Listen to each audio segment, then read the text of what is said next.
Carl?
Good morning, everyone. Good morning, Julie. Morning. Good morning. I cannot hear you. Can you hear me?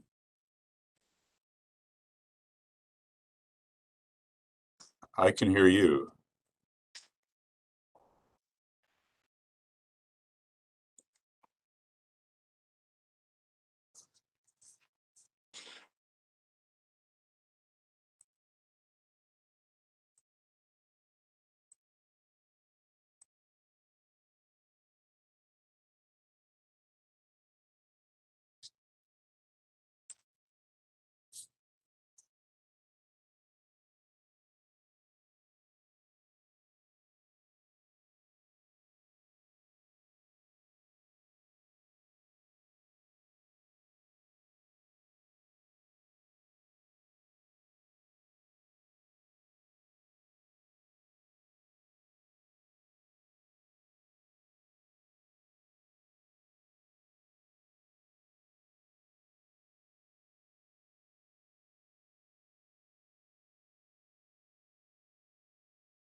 Julie, we have a quorum, and it is now 9 o'clock, 9:01, so you can start whenever you're ready.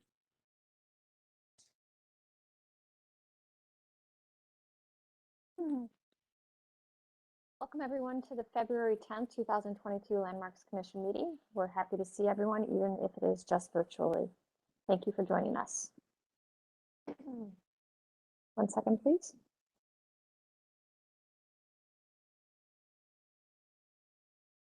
In compliance with notification requirements of Ohio's open meeting law and section 101.021 of the codified ordinance of Cleveland, Ohio, 1976, notice of this meeting has been publicly posted. All boards and commissions under the purview of the City Planning Department conducts its meetings according to Robert's Rule of Order. Actions during the meeting will be taken by voice vote. Abstentions from a vote due to the conflict of interest should be stated for the record prior to taking any vote. In order to ensure that everyone participating in the meeting has the opportunity to be heard, we ask that you have your mic on mute, use the raised hand function feature before asking a question or making a comment. The raised hand feature can be found in the participants panel on the desktop and mobile versions and activated by clicking the hand icon. Please wait for the chair or facilitator to recognize you and be sure to select unmute and announce yourself before you speak. When finished speaking, please lower your hand by clicking the raise hand icon again and mute your microphone.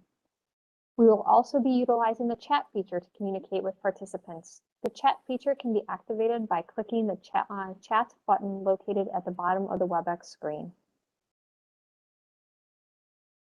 All meeting activities are being recorded via the WebEx platform. These proceedings are also being live streamed via YouTube. All requests to speak on a particular matter via our website or email have been considered. We also have received emails for those who have provided written comment on a particular matter. We'd like to call the February 10th, 2022 Landmarks Commission meeting to order. Mr. Pettit, please call roll. Thank you, Madam Chair. Ms. Anderson, Here. Mr. Bonezzi, Here. Mr. Colicchia, Here, good morning. good morning. Mr. Dryer, Here. Mr. Edmond, Director Fields, Here. good morning. Mr. Strickland, Here. Mr. Tarasik, Here. Ms. Trott. Here. We are also joined today by staff members, Carl Brunges, who is our host, our AmeriCorps member, Emily Spasia Schwiff, and Kevin Roberts from the Law Department. One note on today's agenda, item number 3, case 22007 has been removed from the agenda at the request of the applicant. Madam Chair, we have a quorum. Excellent. We'll begin with our certificates of appropriateness. We'd like to call our first applicant to present. If you could unmute your mic, announce yourself for our records, and tell us about your project.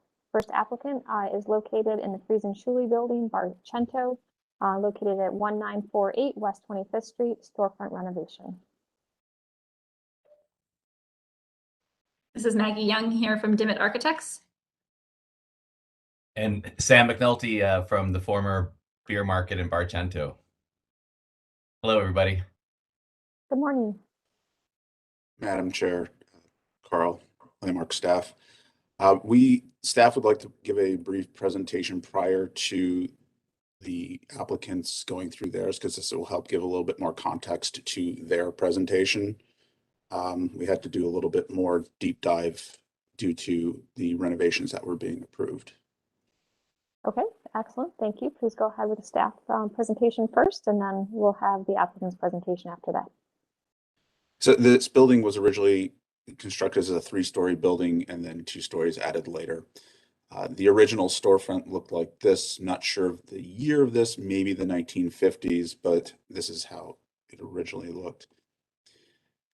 By the 1980s, things had changed in Ohio City, and it looked like things had been boarded up and such. And we were trying to figure out, a question came up during the design review process of what we can and what we can't review at this point. So we had to figure what was original, what was not. So through the years, there have been numerous changes to this facade in the storefront. In 1985, the Cook Coffee Company had a sensitive adding of the gates in the front, but keeping the storefronts as they were. We had to do a little bit of digging through our archives information. And you can see there are some changes here, but it's still into the 1980s maintained the original storefront materials. And here you can see in 1987 where that gate was still in effect, but you can still see that there are original materials on those columns in particular. Later in 1987, the Cook Coffee Company wanted to do some expansion, so they proposed to enclose the front at that point. So since 1987, this has been in an enclosed storefront. And a couple more context from about this time period.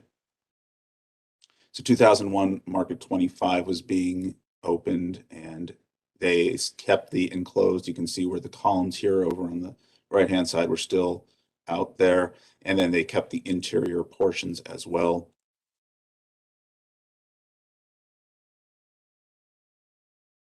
But what we noticed here is, and you can see at the bottom of those display cases, that it appears that all the original material had been removed, all that original marble from all these sections down here.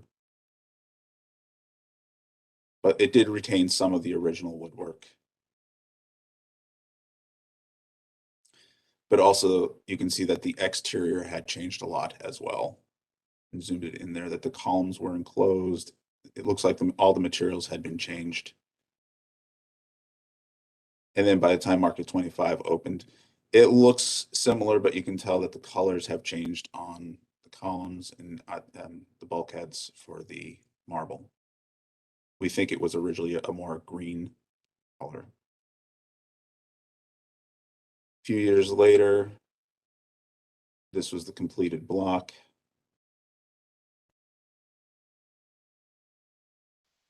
And here in 2005, when the Barcento sun was going up, you can see the columns here match the color more closely. And then I will turn this over to the applicants at this point. Thanks, Carl. Appreciate that. It's a cool walk through history there. Yeah, Maggie, I'll let you explain our intent here, but I'll let you take it away. Okay, great. Thank you. Thank you everyone for your time this morning. So what we have here is just some photos to really give context to the current conditions of the building. As you can see, there was, I forget the year, Sam, you'd have to refresh my memory, but there's some operable storefront that was added. You can kind of see those behind the columns, if you will. And really, this is just kind of, again, to reinforce the existing conditions. You can go to the next page, please. So here we did a little bit of kind of up close scrutiny of the existing columns and did determine that it's definitely not a stone type material. It seems to be some kind of maybe like a glass fiber reinforced concrete board or hardy panel or something. And you can see that there is deterioration at the bottom where it's, you know, getting exposed to weather conditions. And that all this is kind of background to kind of give some reasoning for what you'll see on the next page. We are proposing to remove those existing column surrounds and kind of simplify that. So here you can see the overall elevation, just for kind of context with the whole building. We are respecting kind of the Chicago style windows above with in each bay kind of a larger central opening and narrower openings on the sides. We have, through discussions with the local design review committee, established the transom height mullion as pretty close to the what we think is the original, or at least based on some of the existing bulkheads within the space that'll align nicely with that head height that we're proposing. And we're also maintaining kind of a solid base across the entire storefront. Important thing to note of this proposal is that that central bay, you can kind of see a dashed X there. And maybe actually if you go to the next page where we zoom in on this a little bit, yeah. So that central bay is actually an operable storefront door. So that is a panel. We have a section coming up, but I'll just kind of describe it for now. It's one solid panel that pivots in the middle and raises up. So it doesn't have any kind of hinge parts, and that allows us to really keep very consistent mullion lines with the fixed storefront on the outer two bays. At the columns, we are proposing to just do a very minimal metal wrap at those to really help create a consistency across the facade. What else? We are keeping the location of the previous fixed storefront on the outer bays. That maintains the same location in the proposed. The central bay will be stepped back a little bit to accommodate some of the mechanics of that operating door. And it also, we think, helps to reinforce a little bit the history of the space, which did have that, you know, the center bay was originally not an enclosed storefront. It was just open to that kind of entry vestibule showcase type area.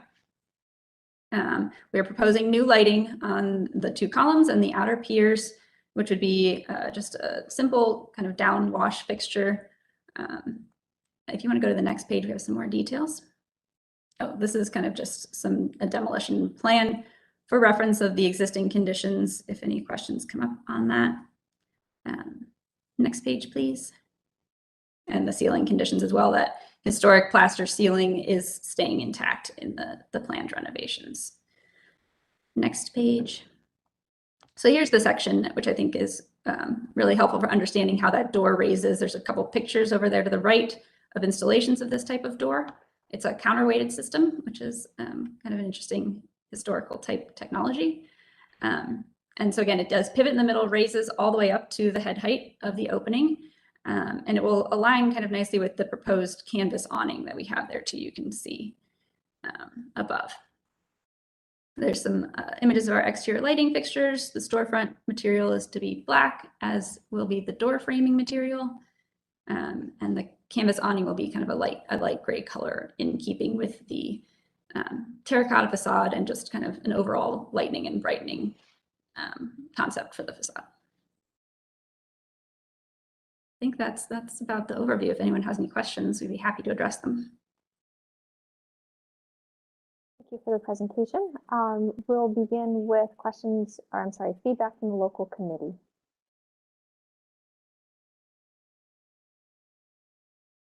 Good morning, Madam Chair, members of the board. Nate Law, Ohio City Incorporated.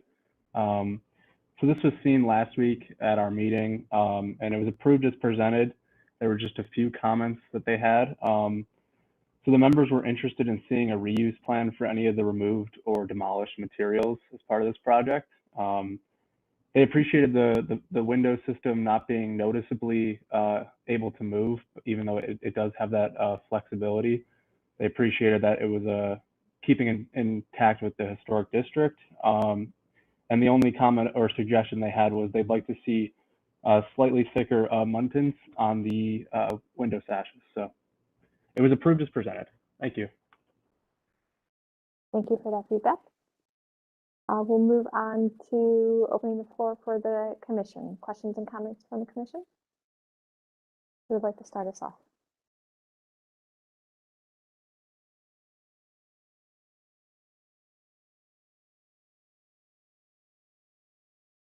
No questions or comments from the commission? Mr. Strickland. Thank you, Madam Chair. I wondered if the architect and the owner had pursued consideration of recreating those column surrounds that were part of the historic facade, and if the opening width of that overhead door is consistent with meeting those original column widths, and if there was a possibility of kind of recreating those surrounds and still accommodating this new overhead door feature. Yeah, we definitely looked at that. we were of the opinion that kind of this a little more a little cleaner look was still respectful of the historic nature of the building itself, but allowed us to have more transparency with the storefront. Yeah, and to your point about the operation of the overhead door, with the historic columns had a wider capital and base, as you kind of could see in the photos. And so that creates a little bit of complication in the detail of connecting the overhead door framing to that. And so in an effort to clean that up, that was another kind of consideration of removing that more intricate column details and simplifying it makes all those details cleaner. Okay, I understand that, but obviously that was a primary element of the historic storefront, and some, effort to acknowledge that and respect that, I think would be preferable. But I understand the logistics of trying to accommodate the overhead door and the difficulty that the capital and base would have presented in that. Right, thank you. Thank you, Mrs. Strickland. Ms. Anderson? Thank you, Madam Chair. At least initially, I'm going to also discuss those columns.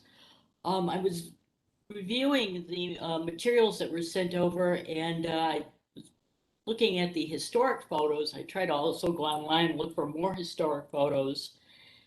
And when you look at the building, the entire building, the columns, they maintain that vertical feel between the bays. The terracotta lines up, with the pretty much with the width of the columns, and it just grounds that building so nicely to the lower level.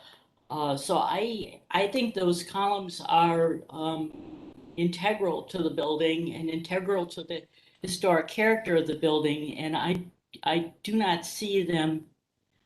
I cannot see them being removed. So that's my initial comment is that I think the columns need to stay and be integrated into this design.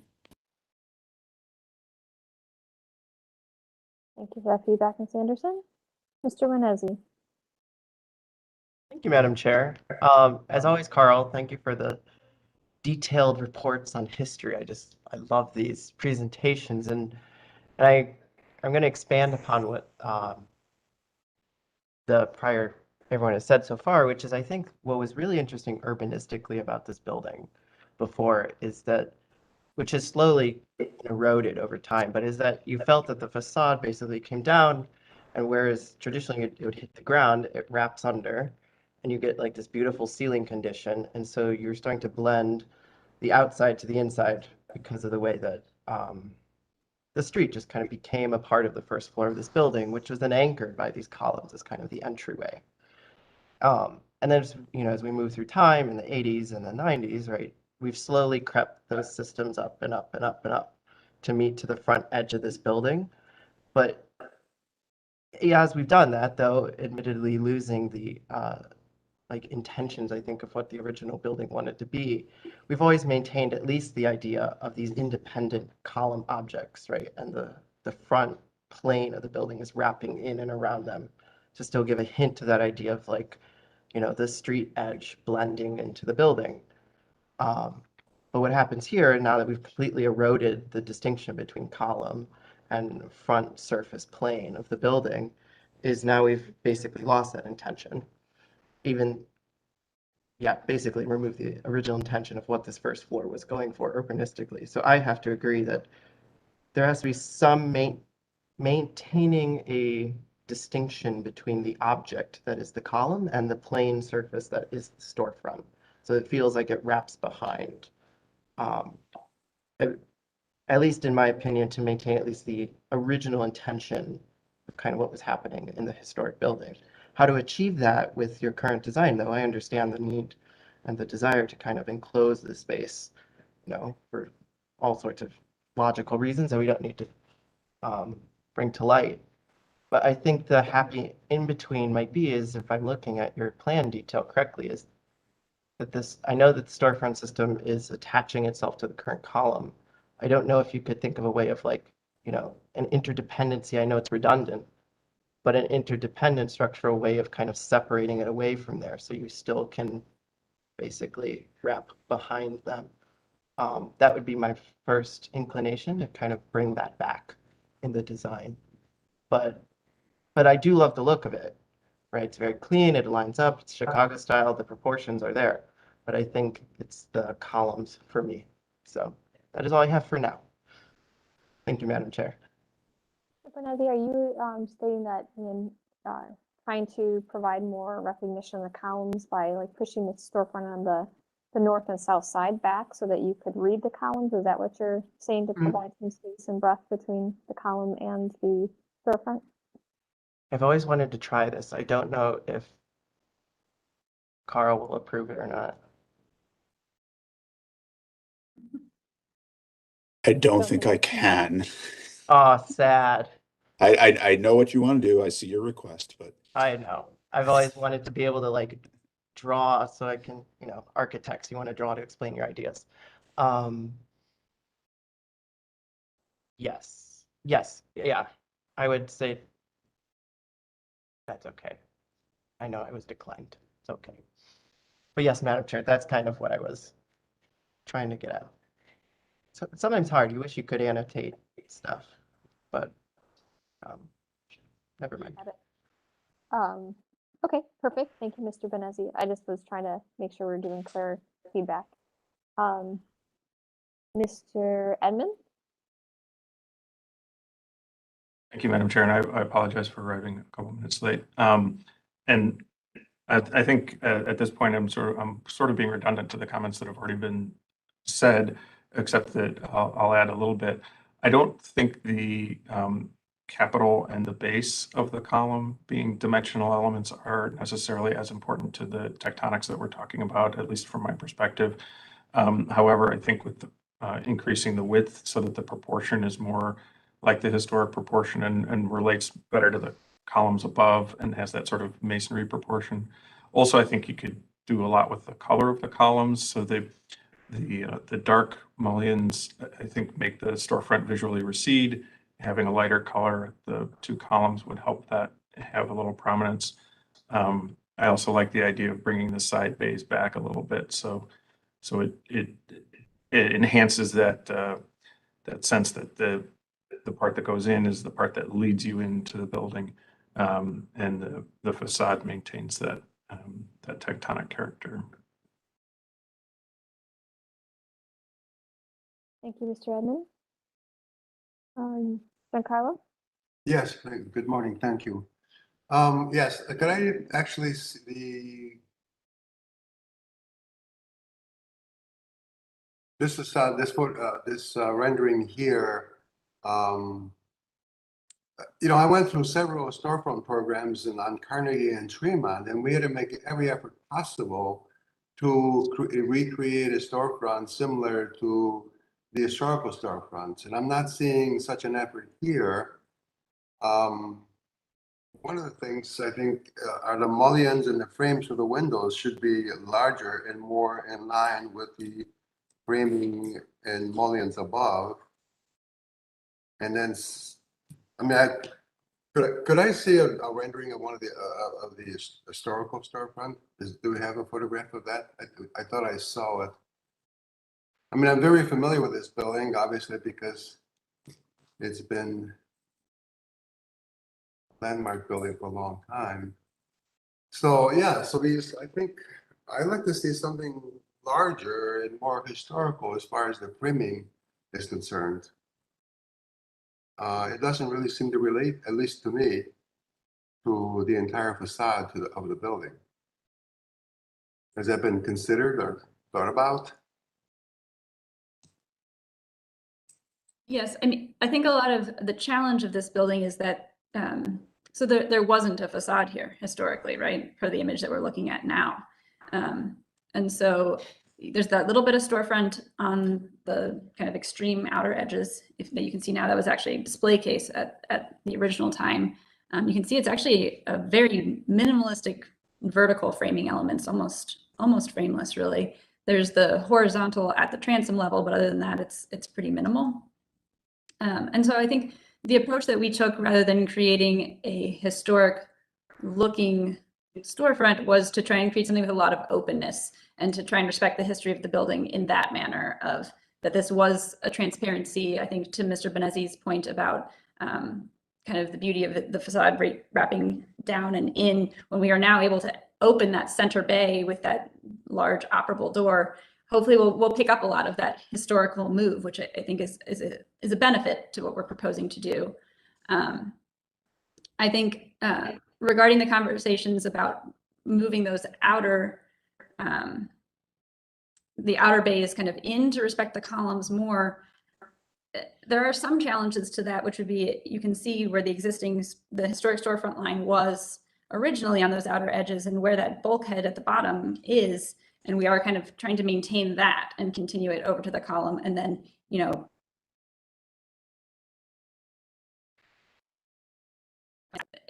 showing more of the depth and scale of those columns at the middle bay. I understand that you're not seeing that on the edges.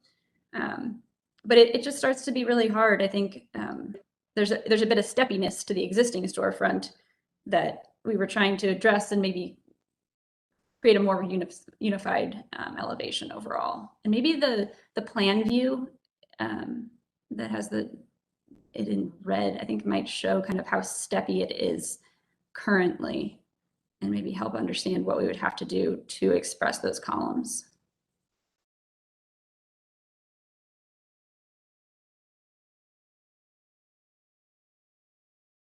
Yeah.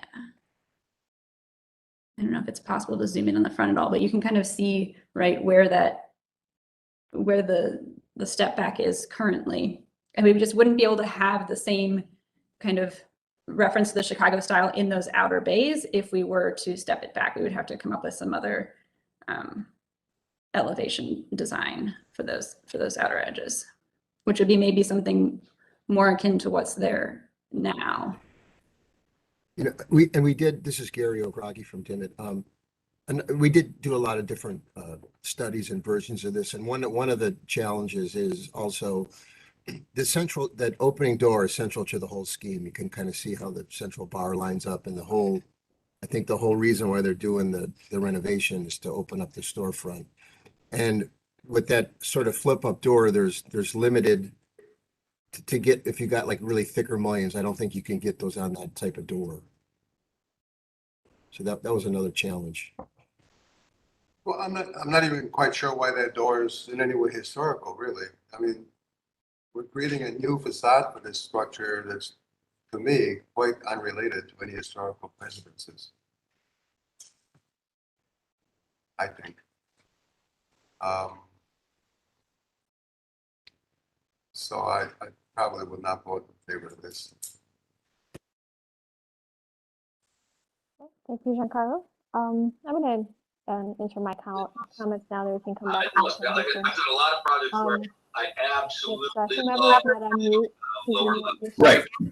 Makes so much sense. On this, but we'll Carl, take can it. you, Mr. Okay, thank you.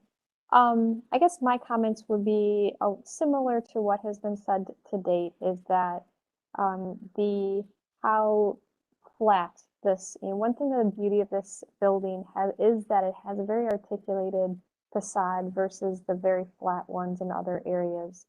And I think you're losing that for the current design. I only wonder if you beefed up the columns some and did provide some articulation similar to what is there now, to respect what's there, in width and maybe even in dimension, and that it is that, I think, octagonal column, I believe. Could it give you that, ability, and then stepping similar to what is there existing, could you step back to both sides of the facade, to, like it does currently, to recess your door back to maintain and respect the existing bulkhead at the street, on the north and west side where they exist, but then step it back to those doors that you're looking to provide in both of those locations, and give you that ability to respect what was there, but provide it in a new way, to provide it in the reframing of the entrance into the building. To me, right now, it's really flat and it doesn't express the character, but if the columns were beefed up, and or changed from just a standard rectangular to, I think, let's say octagonal, because I believe it was, and stopped at least the door areas of the facades back like it does currently, it feels like it'd be in line with what has been there for 40 years. Since I believe you said this was renovated in the 80s. So that would be my feedback on it. The size of the columns, the size of the mullions. Since this was a delicate storefront, installation originally and currently, the width of the mullions aren't a deal breaker for me, but how it engages those central columns and its expression. It's the loss of the expression across the front elevation are the things that are sort of holding me back on this design. Ms. Anderson, you had some additional questions or comments? Yes, very briefly, I just want to say that I'm in agreement with you and with Giancarlo. I recall back in whatever it was, 2001, when this was originally renovated, and there were little storefront, little businesses in there, different eateries and people selling different goods. I frequently went to shop there and eat there, and the articulation between the entrance the open entrance of the space and the sidewalk was very nice.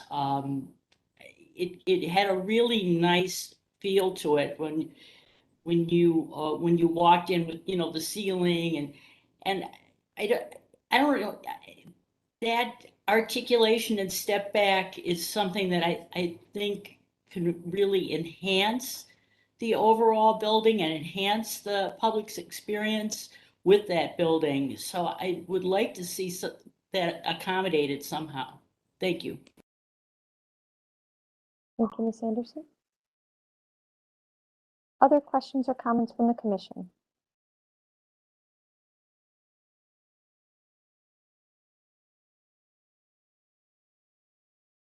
Other questions or comments from the commission? Or would someone like to put forward a motion?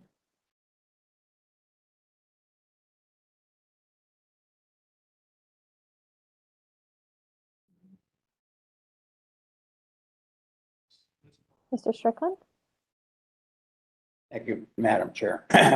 Based on my comments and those of my fellow commissioners, I think if this went to a vote, that it would probably not be successful. So at this time, I would suggest that we approach the owner about tabling this application for a certificate of appropriateness and give them an opportunity to address our comments and come back with an alternate design.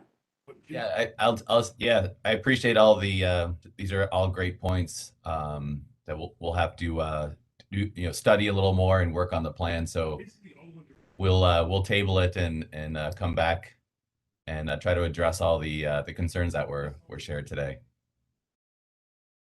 And thank you. We appreciate that and your approval to table this because we do think this is a great opportunity to really, bring the storefronts and the business some new life and really allow people to really enjoy this building because it is a beautiful building. So with your approval, then would someone like to make a motion to table this project? I'll move to table. Do we have a second? I'll second. We have a dual second by Ms. Anderson and Giancarlo. Any further discussion? Right, Mr. Pettit, please call roll and announce the results. Thanks, everybody, for your time. We're going to just do the official to vote it, but thank you. Yes, thank you. Ms. Anderson, Yes. Mr. Bonezzi, Yes. Mr. Colicchia, Yes. Mr. Dryer, Yes. Mr. Edmond, Yes. Director Fields, Yes. Mr. Strickland, Yes. Mr. Tarasik, Yes. Ms. Trott. Yes. The motion to table passes unanimously. Like we said, this is an exciting project. We look forward to seeing how you can finesse this and bring us back because it's an exciting building and location, and your business is appreciated in the area. Hey, thanks for all the thoughtful comments. Thank you. Thank you. We'll move on to our next applicant, located at 1714 Randall Road, new addition.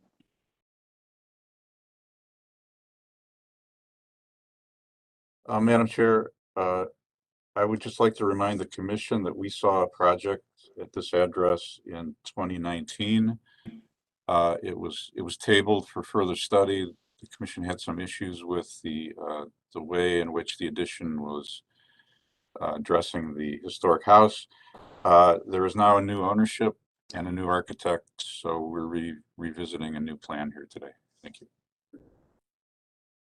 Thank you. Thanks for that introduction. That's helpful. Would the applicant like, you're welcome to unmute your mic, announce yourself, and tell us about your project. Morning, everyone. This is Paul Began. Hopefully you can hear me okay. I've been having some problems with my laptop's microphone lately. Steve Mott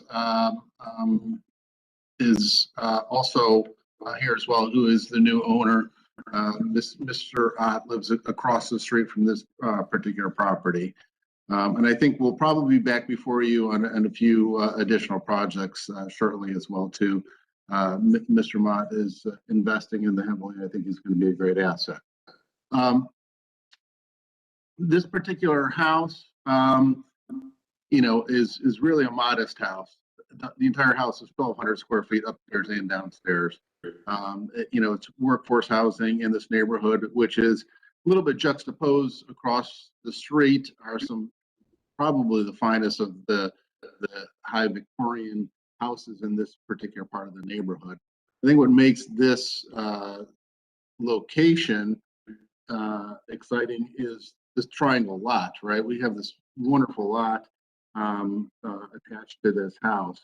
So really what we're looking to do is take this house and make it a little bit updated so that it maybe earns a little bit of the respect that this lot provides for it, being at this prominent corner, but also trying to same time balance that feel of keeping it of a more modest workforce house. So it's trying to maintain that balance. So the addition is really twofold.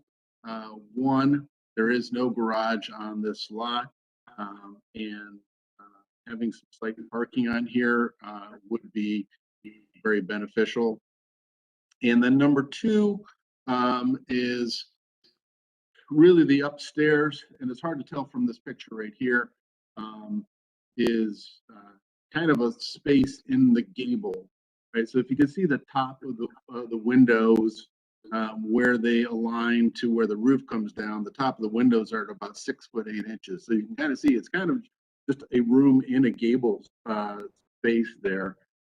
So there's not really a great layout for bedrooms. So the addition also on the second floor would have an additional bedroom and bathroom. So to kind of, make this house a little bit more livable what it is, and utility of adding some parking.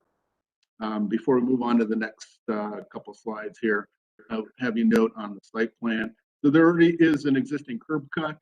And I think cars just park in front of this house right now, or have over the past number of years. So this is really formalizing that a little bit and actually taking and doing some pavers where it's just concrete now to go up to where the stoop would be. So kind of delineating the difference between what is car area and what is pedestrian area. And then on the back side of the house, there currently is a little patio right now, but it is kind of more formalizing that space a little bit so that there is some outside space available for the people that are going to be living in this house. Little tiny side note, it is a odd triangle, and Mr. Mott is working an easement with the adjacent neighbor to actually cede some of that property over for the use for the adjacent property as well too, to help regularize that house's lot as well too. So we can go on to the next slide. Here's just some pictures of the existing house. Again, it's very, very modest in nature. I think other than the location, probably people would not pay much attention to it. Let's go on to the next one. Again, just some floor plans so you can understand what we're trying to do with the addition. Again, the whole house upstairs and downstairs is 1,200 square feet. I think the downstairs is less than 700 square feet. So you can have an idea of the size of this. Really, the addition on the ground floor is to put a covered parking area, and then on the second floor is to be able to add a bedroom to this house. Okay, we can go on to the next one. Thank you. So you can take a look at what the addition does in elevation right here.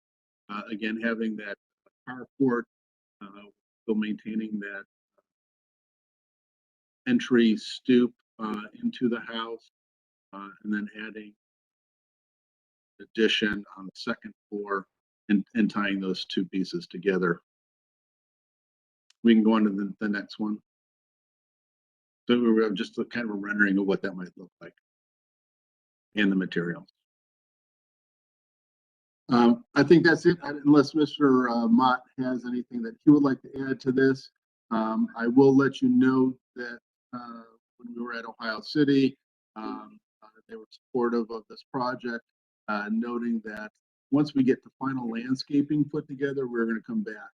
And the reason for that is we don't want to just submit the landscaping for this house. Obviously, the property with the corner lot is much bigger. And Mr. Mott is working with some neighbors, kind of voluntarily allow that to be a little bit more public access and a more thoughtful landscape design.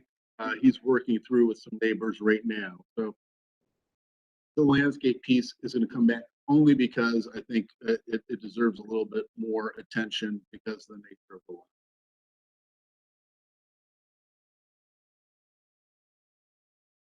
Yeah, I'm the owner, Steve Mott. Can everybody see and hear me? We can hear you, yes? Okay, good.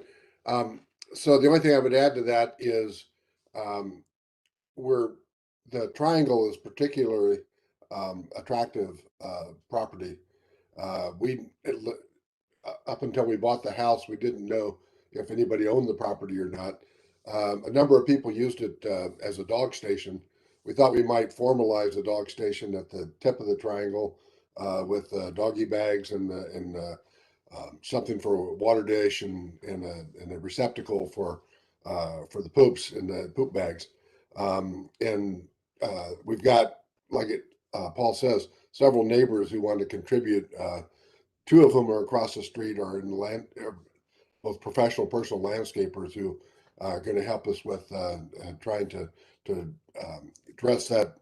It's just grass right now, covered by a lot of trees. We'd like to remove one tree next to where we plan to do the addition, but trim the others up and make it really an entryway for people coming into Ohio City on the 44th Street, coming off the lake piece.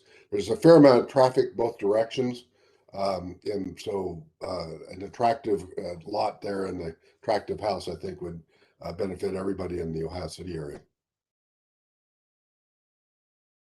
Thank you for the additional feedback on the new proposal. That's very helpful. Thank you. Well, does that conclude your presentation? Okay. We'll begin with feedback from the Local Design Review Committee. Good morning again, Madam Chair, members of the board, Nate Law, Ohio City Incorporated. We saw this project, looks like a few months ago now in December last year, and it was approved with the condition that they simplify the standing seam roof over the porch and possibly extend the balcony to be the full part of the top.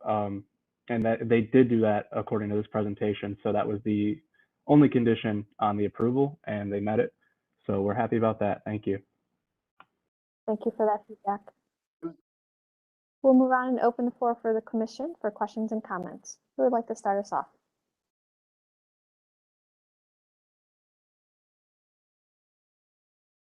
Ms. Anderson. Thank you, Madam Chair. I was reviewing some of the photos from when the property was listed last year.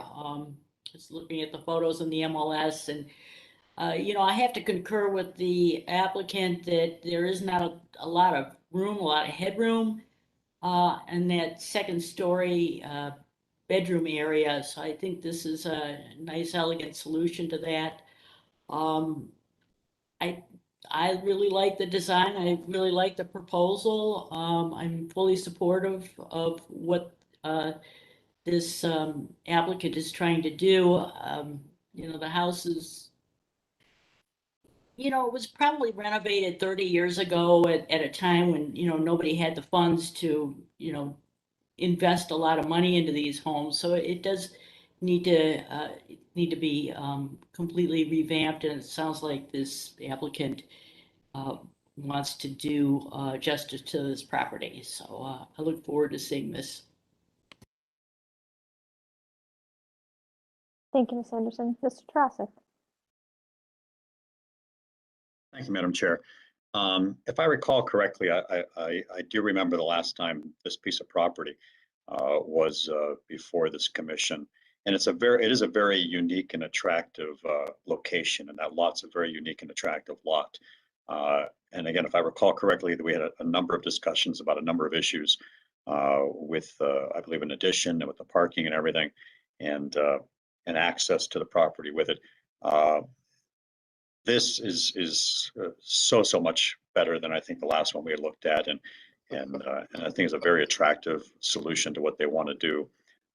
And I look forward to. I'm very supportive of it, and I look forward to see what the thoughts are on using the remainder of the property on that lot that comes to a point. I think that's a real opportunity there for that neighborhood. So I'm in support of this project. Thank you, Mr. Tarasik. Other questions or comments? I'll insert my comments right now while we're waiting to see if there's others. I agree with what has been said. I think you've taken the comments that we made on the previous application and actually incorporated into your new design. It's a very thoughtful, respectful addition. And my only comment would be related to your fencing and using a standard privacy fence. I would encourage you, I don't think it's a deal breaker, but I would at least stain or darken it so that it aligns with your accent, color use on your doors, or look at something a little bit more unique to align with your design. Right now that, in the natural wood state, even a white fence would be better, something to align with, the design more than just a standard, wood privacy fence. Fair enough. Yeah, we're a product of what we had in our cache of 3D rendering things to put in. The fence is really integral with what's going to happen with the land as well, too, right? So whether there's some trees or some bushes, it's going to be kind of respecting what's going to be happening more with the yard than it is with the house. So I agree 100%. Well, we would We can also just make a contingent to return with landscape so that we can see that, at a future date. But overall, I think the design is very respectful to the original house, and I'm in support of it. Other questions or comments from the commission?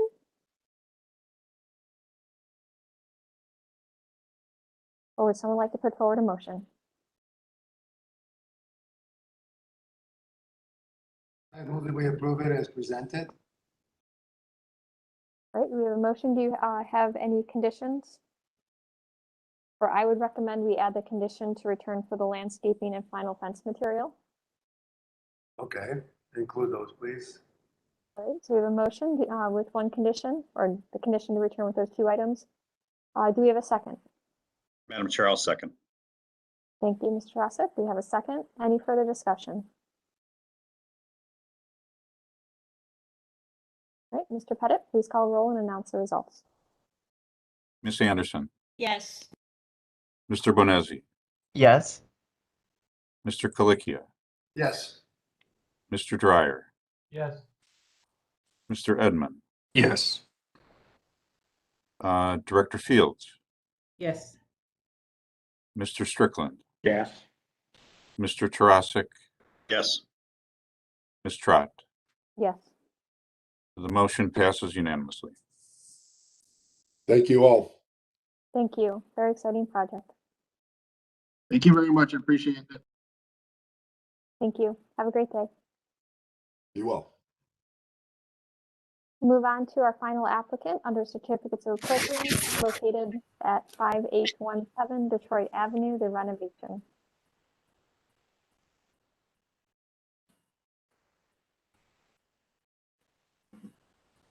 I'd like to welcome the applicant to open your mic, announce yourself, and tell us about your project. I'm sorry. Good morning, everybody. My name is Mark Demchik.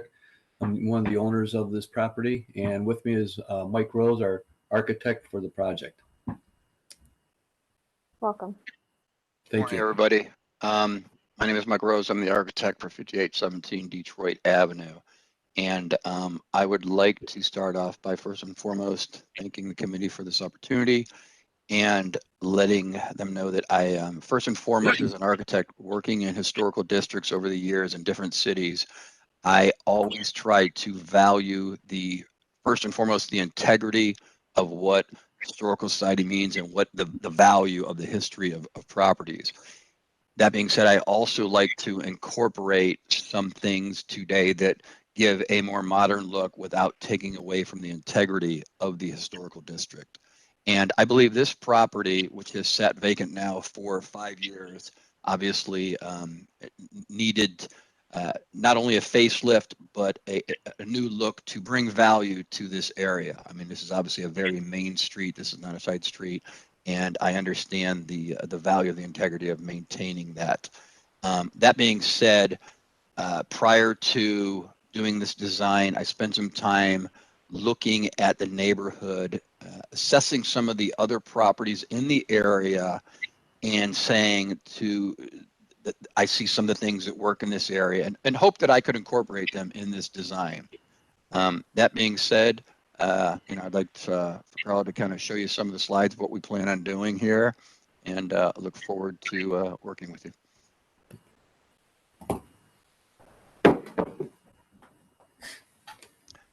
So as you can see here, you see the existing property with the adjacent properties next to them.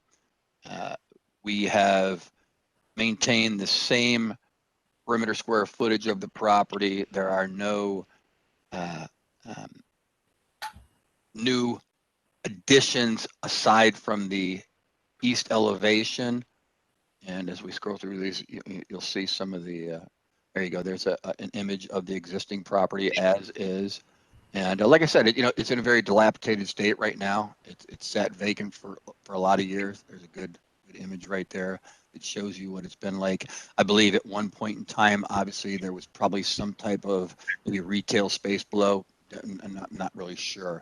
But It was years ago, it was a restaurant, I guess, and they had that on 40 years ago, from what I understand.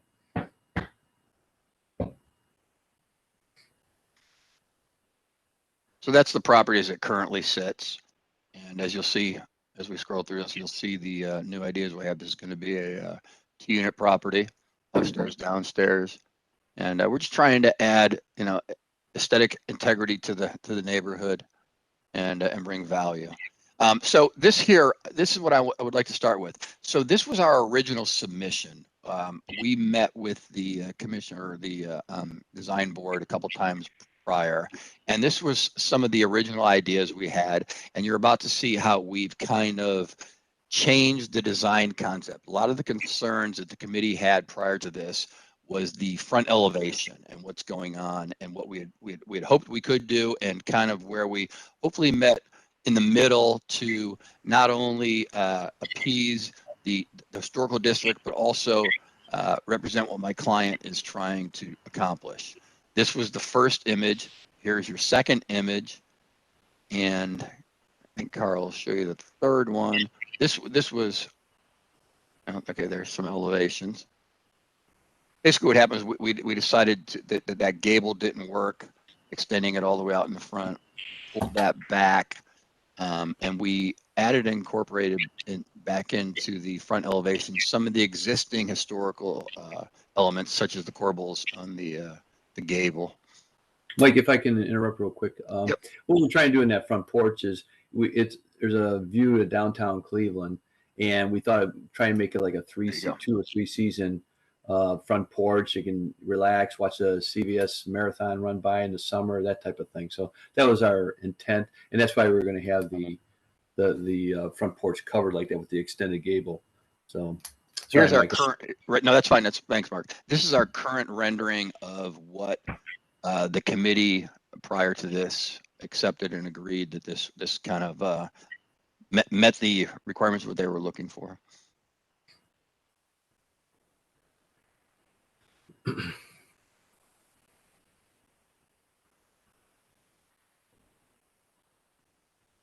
Would you like to tell us about the materiality of the project? I'm sorry, the Materiality, what materials you're proposing and so forth? Okay, so here you can see we're getting to that point. Basically, with especially a lot of the concern was the front elevation, especially with the second story deck. So we would be using a EFCO aluminum railing system with a horizontal stainless steel baluster system. There you go. The windows are vinyl clad, and the siding is a hardy board vertical siding.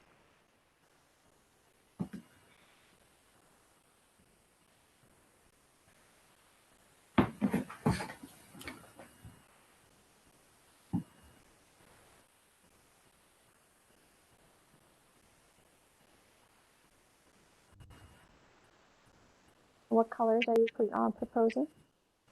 Well, if you go back to the one of the renderings, and again, there is a property catty corner from us that we kind of tried to mimic because we liked the way it looked. The existing brick obviously would be resurfaced and painted black, and the vertical siding would be white, and then the remaining windows and doors in a black finish.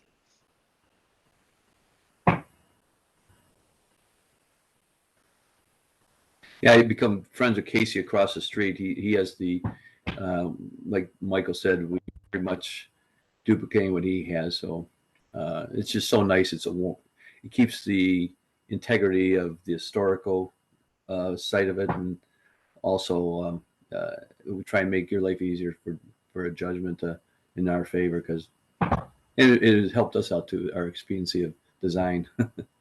Yeah, and we assume that obviously the property catty cornered obviously had been approved by your committee, so therefore we would kind of try and stay in line with that, and it worked with what we were trying to do. Thank you for the presentation. If there's nothing further, we'll move on to feedback from the local design review committee. Thank you, Madam Chair. This was seen twice by the Gordon Square Design Review Committee. When first mentioned, the motion was to table the project pending study moving the front deck and railing back. There were some concerns at being too close to some of the wires that were out in the front. Somebody could actually reach out and touch them. and to making the opening of the second floor deck entrance to more closely align with the existing opening, studying the roof projection, study and refine the north-facing window in the storefront, submit measured drawings, give 2 perspectives along the sidewalk, and more details on all the material types and colors. If in the second meeting, the committee was happy with the changes from the first, there was some disagreement to the use of the modern railing system, with one member feeling it was inappropriate, but the rest of the committee felt they understood his position on that, but the majority felt it was an okay balance. The motion was to approve the plans, but to return the bracket and the fascia details to the front. You can see here that these were the original details, and that was passed 4-1.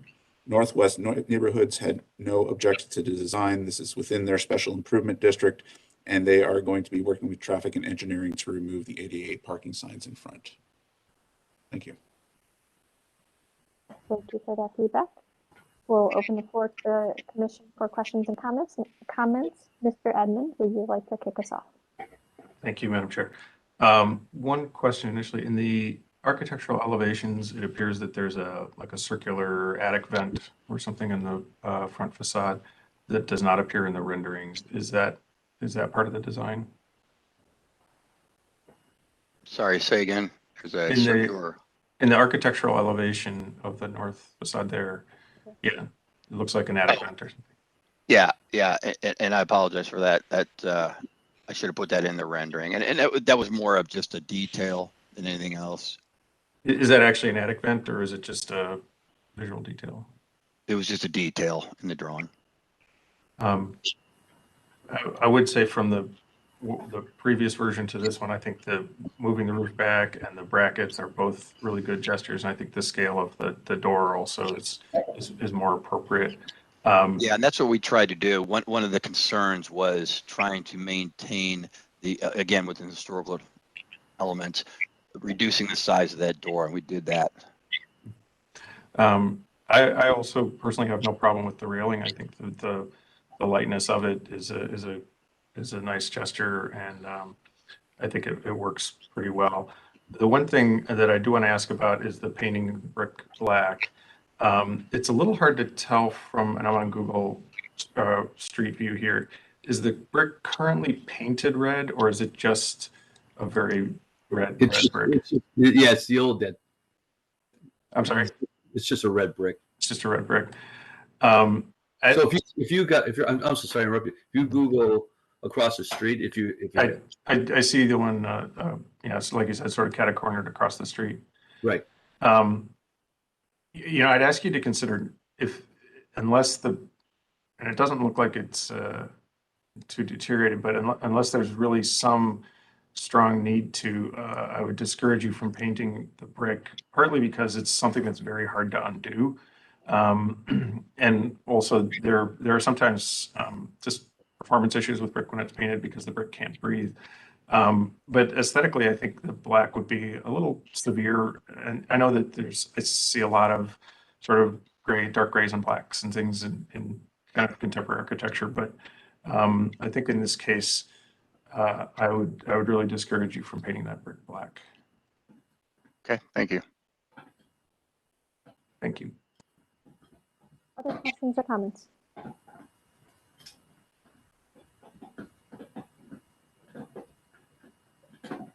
Okay, Ms. Anderson, you can go, and then I will insert mine. Go ahead. Ms. Anderson? I'm sorry. Thank you, Madam Chair. I drive by this building frequently, and every time I go by it, I'm a little frustrated. I envision a very nice vernacular Victorian home under that T111 siding, and I always was hoping somebody would come along and remove it and restore it, and try to enhance the look of this property, because I think it has basically some very nice features. And currently there's those two narrow windows on the second floor in the front. And part of it is blocked off because they lowered the window. And, you know, I often wonder if there's, you know, some nice detail behind that T111 that, you know, would have been casing that window. But anyway, I guess it's not happening here. I don't like the vertical siding. Again, I think it just riffs on the T111 that was there. I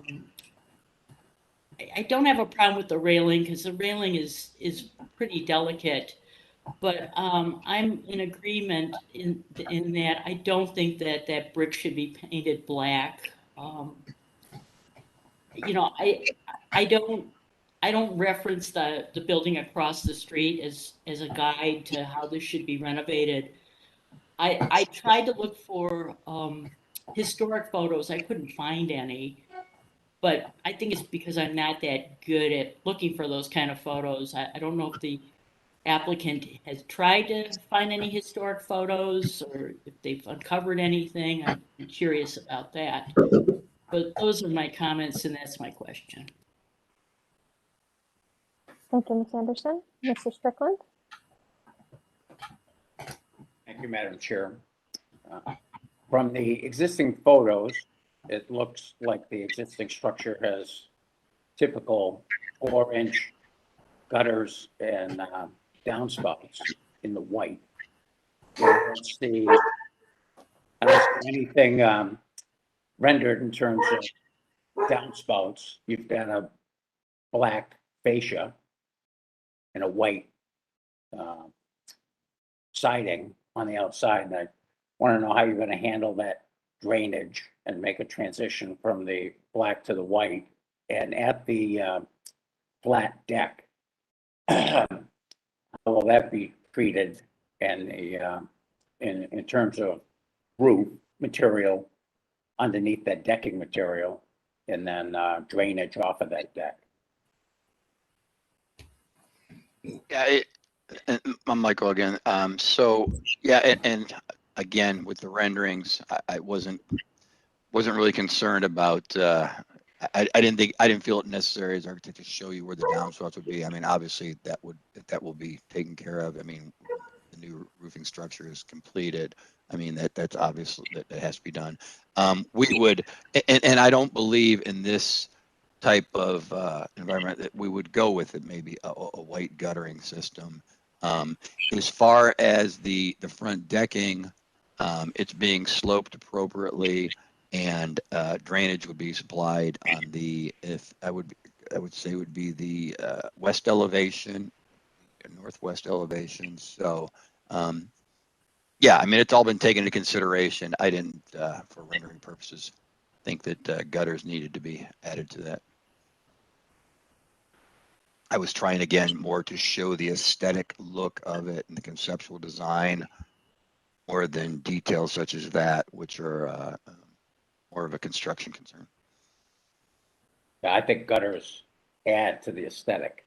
And my question was, are you intending to have white gutters or black gutters, and how do you make that transition?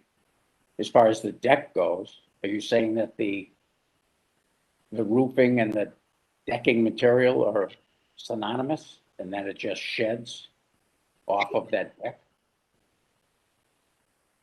If you look at the current picture of it, there's already that roofing is already existing, and if you see there is gutter, there you go, right there. If you see the guttering going around, we would maintain the same image there. It's hard to pick up.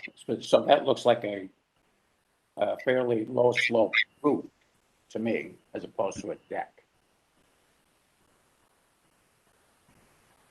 I think what Mr. Strickland is alluding to is, are you going to do a tear off of that roof and rebuild it, or are you building on top of it to maintain or to create a flattened area?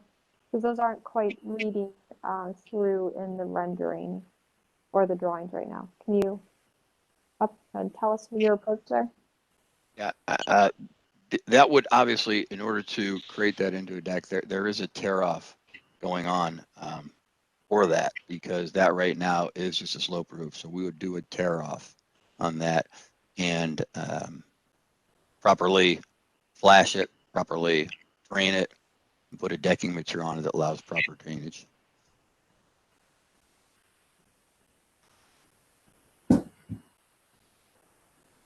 Mr. Strickland, you have more? I think as you develop those details, you need to submit them to staff for record.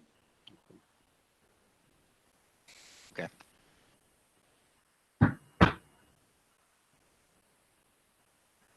I'll add with my comments. I guess I was aligned with Mr. Strickland. I think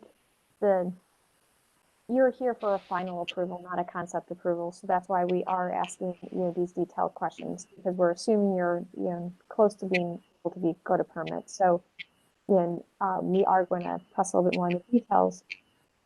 Related to the front of the building, I would agree that I need more details of how you're going to restructure that roof and or creates that deck, and what decking material you're putting on it, and what you'll see from the street. Because right now that looks very delicate, and my hunch is that is not going to be as delicate as it's shown right now. It looks like 10 inches deep, where maybe it is, but I think once you get all the decking material and the roofing material on the front elevation, that's going to be larger and thicker and more dominant. If you are doing a tear off, I'd encourage you to remove the large overhang that's on all sides, because right now, you're going from a roof to a extension and almost creation of that second floor. So I would encourage you to make that more integrated than applied, like you just stuck a railing on top of an old roof. If you are going to tear off and rebuild with that. The black brick, I would agree with what my other commission members have said. Since this is the beauty of what is across the street, or the uniqueness is that it highlights the retail business separate from the second floor of that building. Here, you're going to be a single occupant, or I'm sorry, it's going to be a double, correct? Here, correct. But a dedicated residential use. So the black brick to me is a little confusing. A lighter color or maintaining the red brick to me would be more appropriate to respect what was there and not try to bring as much focus on that front area like across the street. Let your building stand on its own, but have a similar look and feel as across the street. Finally, in the front window on the first floor, I would favor changing that from a fixed unit window with a transom to a standard double hung, what is used throughout the rest of the house.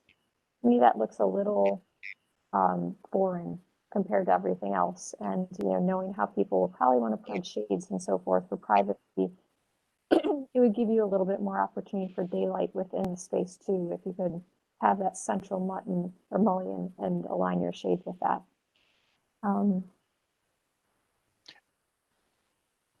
I'd like to comment on that because, again, I heard what you just said as far as the front window, but that is an extremely large opening for double hungs. So as you see, we kind of showed it as, yeah, if he goes back, you'll see. It's an extremely large opening for double hung windows. And it might, you might get to split it into two double hungs with a central mutton, and maybe that's not appropriate. That's even too big for two double hung. You'd have to put multiple. That opening is. I'm going to tell you what the size that opening is. That opening is entirely too big for two double hungs.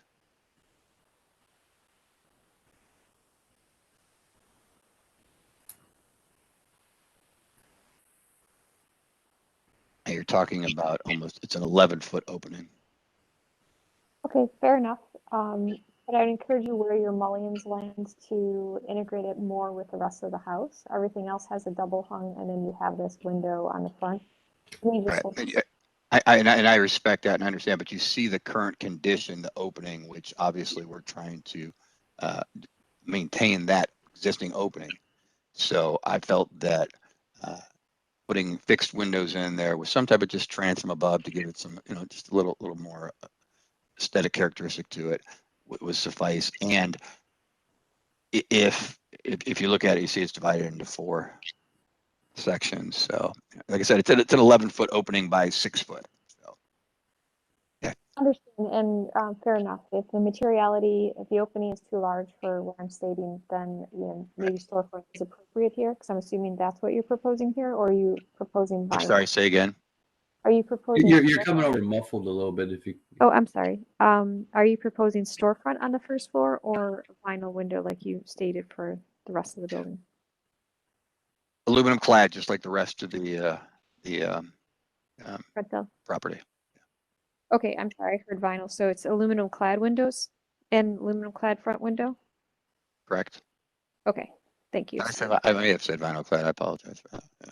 That's okay. That's Yeah, and they're in there. They're gelled windows. I put the specifications in there, and we've gotten a quote from them to not only do the double hungs but also do the door and the fixed window on the front. okay. I'd encourage you just to match in, look at your mullion spacing between your transom and the main window to have it align better with the double hungs with the rest of the property. So maybe it is not a true double hung, but it at least blends better with what is used throughout the entire property. And then finally, your front door in the brick area, I would encourage you to match the other doors that you're using through the property, because it looks like you have 2 different styles of doors that are fairly adjacent to each other. Correct. And I would use the same color so that it just you have the simplicity of the black and white going here, which I think is very elegant, and I just would like to see it consistent across the entire property. Okay. And then on this rendering, you don't show the brackets, but on the last rendering, you had 4 brackets or the elevations. Oh, this one. Here you go. This one has the 4 brackets. And then I think There are only 2. That was for some reason in the last meeting. That was a concern for one of the gentlemen. They, One of the gentlemen, they wanted us to have the these brackets for historical reasons, even though the house doesn't have them originally. I think I just felt that adding a couple more kind of maybe brought a little more aesthetic value to it. Well, I think the beauty of this elevation with the fascia board and the single brackets, it appears that was the original installation. I'll let Carl and Don comment more on that if they felt, based on this type of house historical context, if more brackets are appropriate or not. Carl or Don, do you have any feedback on that? Madam Chair, I would say just the single brackets as they are here. I think they're more worried about some like this detailing, and there are little, you can see looking up close, there are some details in the fascia there. I think those were the details. You don't need multiple brackets because there aren't any existing currently, except for the single ones down here. So the second one up here would not be necessary, but some of this other detailing should be. But you don't think aesthetically adding the other 2, you think that's, you're saying no, don't add the 2, or we can if we want to? I would only add the ones down at the bottom, not the one in the middle, because it's not there currently, and that one I don't think would be appropriate. Okay. I think they're probably, if you maintain or replace the brackets that are there, that would meet the aesthetic of what the previous committee member was alluding to, and I think our staff is alluding to, is that maintaining that fascia board detail would also be, I would say, more of a requirement versus encouragement, because you have that beautiful detail there. If you can maintain it or replicate it, that's what I would be in favor for. Yeah, and I think that's going to be one of the big concerns, is that once we get into construction of this, a lot of this stuff is old and brittle. So I would say that you're probably not going to maintain those. They're going to have to be replaced just based upon the age and the condition of them. And again, that's all. Again, it's just preference. I respect your opinion. I just thought it added value to have a couple more in there, but we'll go with what is original. We're saving you some money here, right? Okay, well, thank you. So, I mean, I think overall you're doing a very nice renovation. I think the devil's in the details, and we just need to see more details related to that front porch and how you're expanding or changing the roof to that porch, and how and what is going to be seen from the road.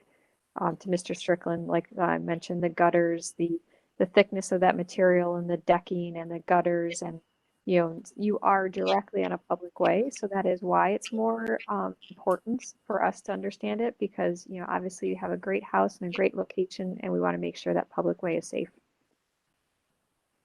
Okay, so correct me if I'm wrong, the focus now is on the front deck and drainage and the gutter system. And the color and windows, I think all of those go together there. Well, the color of the windows are all black, aren't they, Michael? Yeah, Sorry, the I color of the thought we were okay with that. Yeah, the color of the brick. I'm sorry, I Brick, yeah. comments into one. How important is this color of the brick though? Because especially since the person across the street, I just think aesthetically that red looks horrible. I agree. I think that red's horrible. I mean, that's not that wasn't a historical part of that house. That was added on by itself before the historical society started all this, so it's just horrendous, and that's why the people across the street painted it. I could almost see, like, if you don't want the black, maybe going to a gray, but from a designer standpoint, yeah, that red is horrible. So I can't emphasize enough to the committee that I just think and correct me if I'm wrong, sometimes in design it's personal preference. So you may like red, the next person may like pink, and I'm doing a lot to this. I got a lot of money tied up. I have a lot of money sitting here with these meetings. I'd like to, over a color, not have this held up because of a color, especially. I'm sorry to be adamant about the red, but the red just looks horrible. In fact, everybody, anyway, that's okay. I think our staff may have some feedback on that if you wanted to hear like what would be appropriate or not. Yeah, I would like to hear that. To cut you off though. Did you have additional things to add? Thank you, Madam Chair. We should remember that all projects are taken on a case-by-case basis, and that although there are other items in the neighborhood that can be looked at for precedence, each is taken on its own. If a brick is not painted, it should probably not be painted again. Again, to Mr. Edmonds' points earlier, it's more problematic and can cause issues down the road. Thank you. Paint? Paint, yes. Almost every house in Ohio City is painted. I don't understand that one. I think he's referring to the bricks and some I mean, paint. I understand that, but they paint brick all over the country. I mean, I'm sorry. I'm astonished at this one. Yeah, to be quite honest with you, I'm going to go out and reassess it. I don't even know if that is the original color of that brick. Well, I would encourage you to do that. I mean, per our standards and our requirements, typically, if a brick is painted, then it can be repainted. Okay. If it is not painted, Carl, then could you go there back be to maintenance. the image of the, okay? And the reason I say that is when you look at it, there you go. If you look at the mortar joints also, I don't believe that is the original color of that brick. And to be quite honest with you, I haven't spent that much time investigating it because I just wasn't that concerned about it, but I will definitely look into that because I do not believe that is the original brick color nor the original mortar color. And if you look at the sill, on the Excuse me, first but floor in window, fact, Mike, I'm sorry to interrupt you, but in fact, Michael's correct because inside the brick is exposed and it's the deep maroon color. Original, bricks were how they were made years ago. Yeah, as a matter of fact, if you even look at the window, the lintel on that front window has been painted to match the brick. So I mean, I'd bet everything that is not the original brick color. So I hope we can get over that barrier. that it does look like it's painted by looking at it on Google. So if you're proposing to paint it, I think we can support that if it's already painted. and then a stone you- different color. You know, and I would say, You can see it. It's clearly been painted. It's not even been painted. okay. Well, I mean, So we do have some let's commission just do one members. thing at a time, please, because I've had this sitting for a long time and so the color, okay, if this is painted, which it clearly is, can we paint it? I just want to know what you will accept. Is black okay? Or should we go to gray? I don't care. I mean, either gray or black, because it's just aesthetically more appealing. As your point, when you drive by, I mean, look, that red would just look at the house is white already, and that red sticks out like a sore thumb. You know, so is gray okay or black okay? I personally would recommend something in the gray family. I'll let you you've heard from other commission members, they do not, support the black color. So Okay. I would encourage you to look at, grays, but I will, have my fellow commission members comment if they disagree. I just think the black is harsh based on, the size of Yeah, and use that's of fair. your No, house. that's fine. So That's can fair. everybody agree on gray? And if there is gray, does it have to be a certain shade? Because there's 500,000 shades of gray. So I just want to I'm not being smart here. Nope, I it's, want to it's a please valid you. question. And it's forward. We can't Quick, do the quick point of design. order.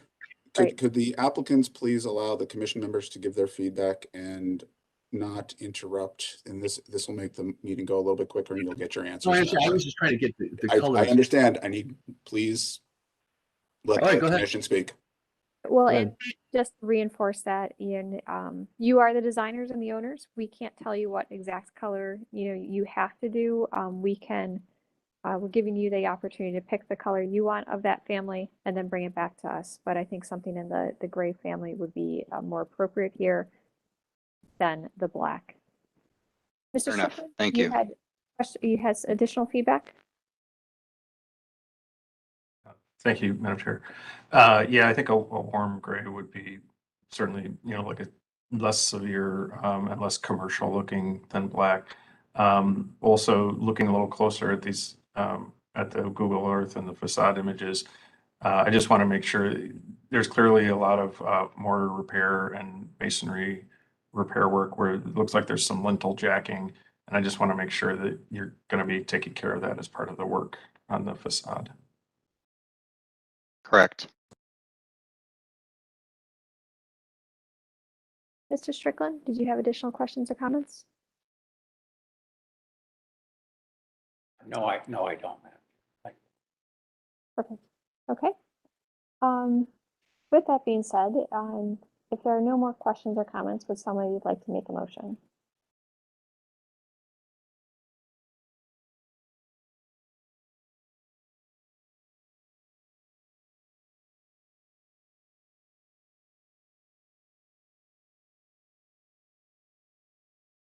Would someone like to make a motion with conditions?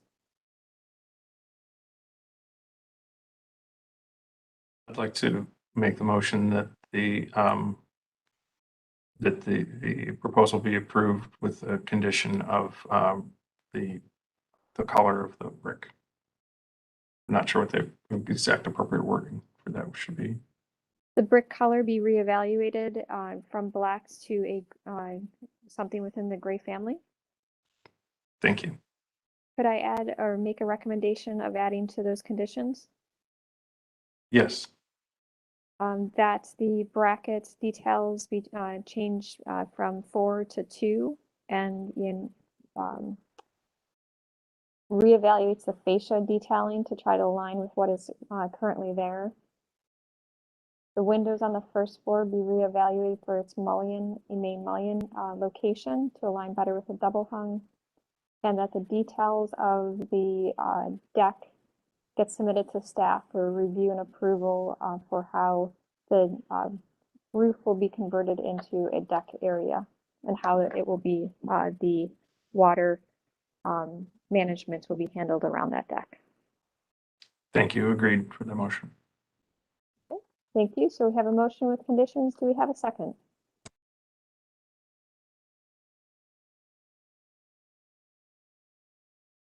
Do we have a second? I'll second that motion. Thank you, Mr. Strickland. Madam Any Chair, further- I'll second. Thank you. Any further discussion? Oh, Mr. Pettit, do you have a comment before we move on? Madam Chair, I just want to clarify that all of those items and the conditions can be referred to staff for final approval. I personally am fine with that. Mr. Edmond, you made the motion. Is that acceptable to you? Yes. So the applicant will take all of the details or all the things that we just mentioned to staff. And if they're acceptable, they can approve. If not, it will come back in front of us. All right, so we have a motion with conditions. Second, any further discussion? I have a question. Explain to me changing these details to and sending them to staff versus coming back in front of your panel again. How does that work? You can continue the progression of your design, address the concerns that we just brought up, submit your drawings to staff. They will review it, give you any feedback, or tell you if you're approved. If you're approved, then you are complete with the process. If they're not satisfied with it, you will then be required to come back in front of us. Okay, so when you say staff, is that Carl? Carl and Mr. Pettit. Yes, Mr. Brunges and Mr. Pettit. Submit it to them. That's what I wanted to, just wanted clarification on that, so. Okay, thank you. Any further discussion? All right, Mr. Pettit, please call roll and announce the results. Ms. Anderson, No. Mr. Bonezzi, No. Mr. Colicchio, No. Mr. Dryer, Yes. Mr. Edmund, Yes. Mr. Strickland, Yes. Mr. Tarasik, No. Ms. Trott. Yes.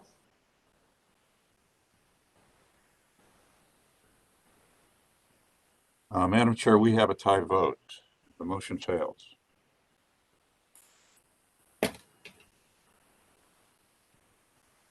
All right, so with that, then you have the. Don, has the director left the meeting, the planning director? The director left the meeting about half an hour ago. So we are now down to 8 members and we now have a tie. All right, thank you.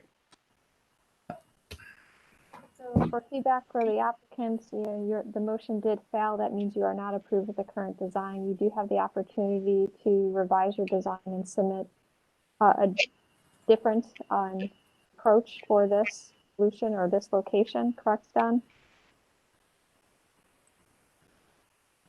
And Yes, I believe a bit, but I think in order to bring it back, the project has to be revised substantially, and I will defer to our council, but it will definitely have to come back to the commission for another presentation of I think something that better addresses all of the concerns of the commission. Mr. Pettit, this is Kevin Roberts. You're correct.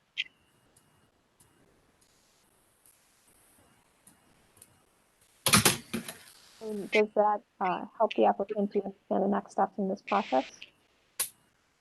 So, I mean, I understand exactly what this means. Now, how do we schedule for another meeting? And how soon can we do that?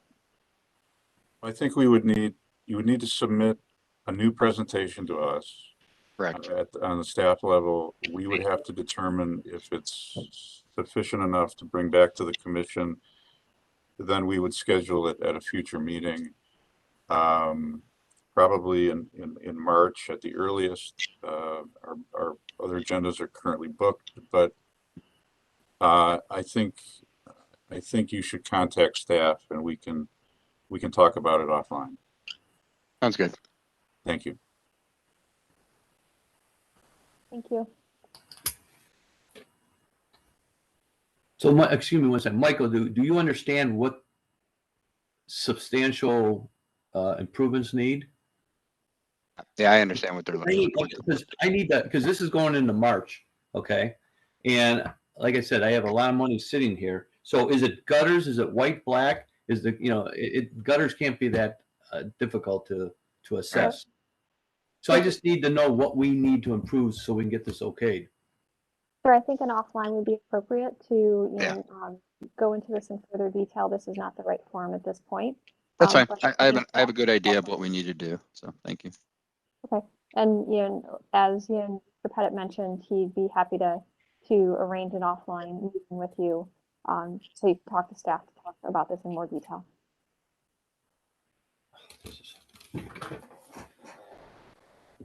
Thank you.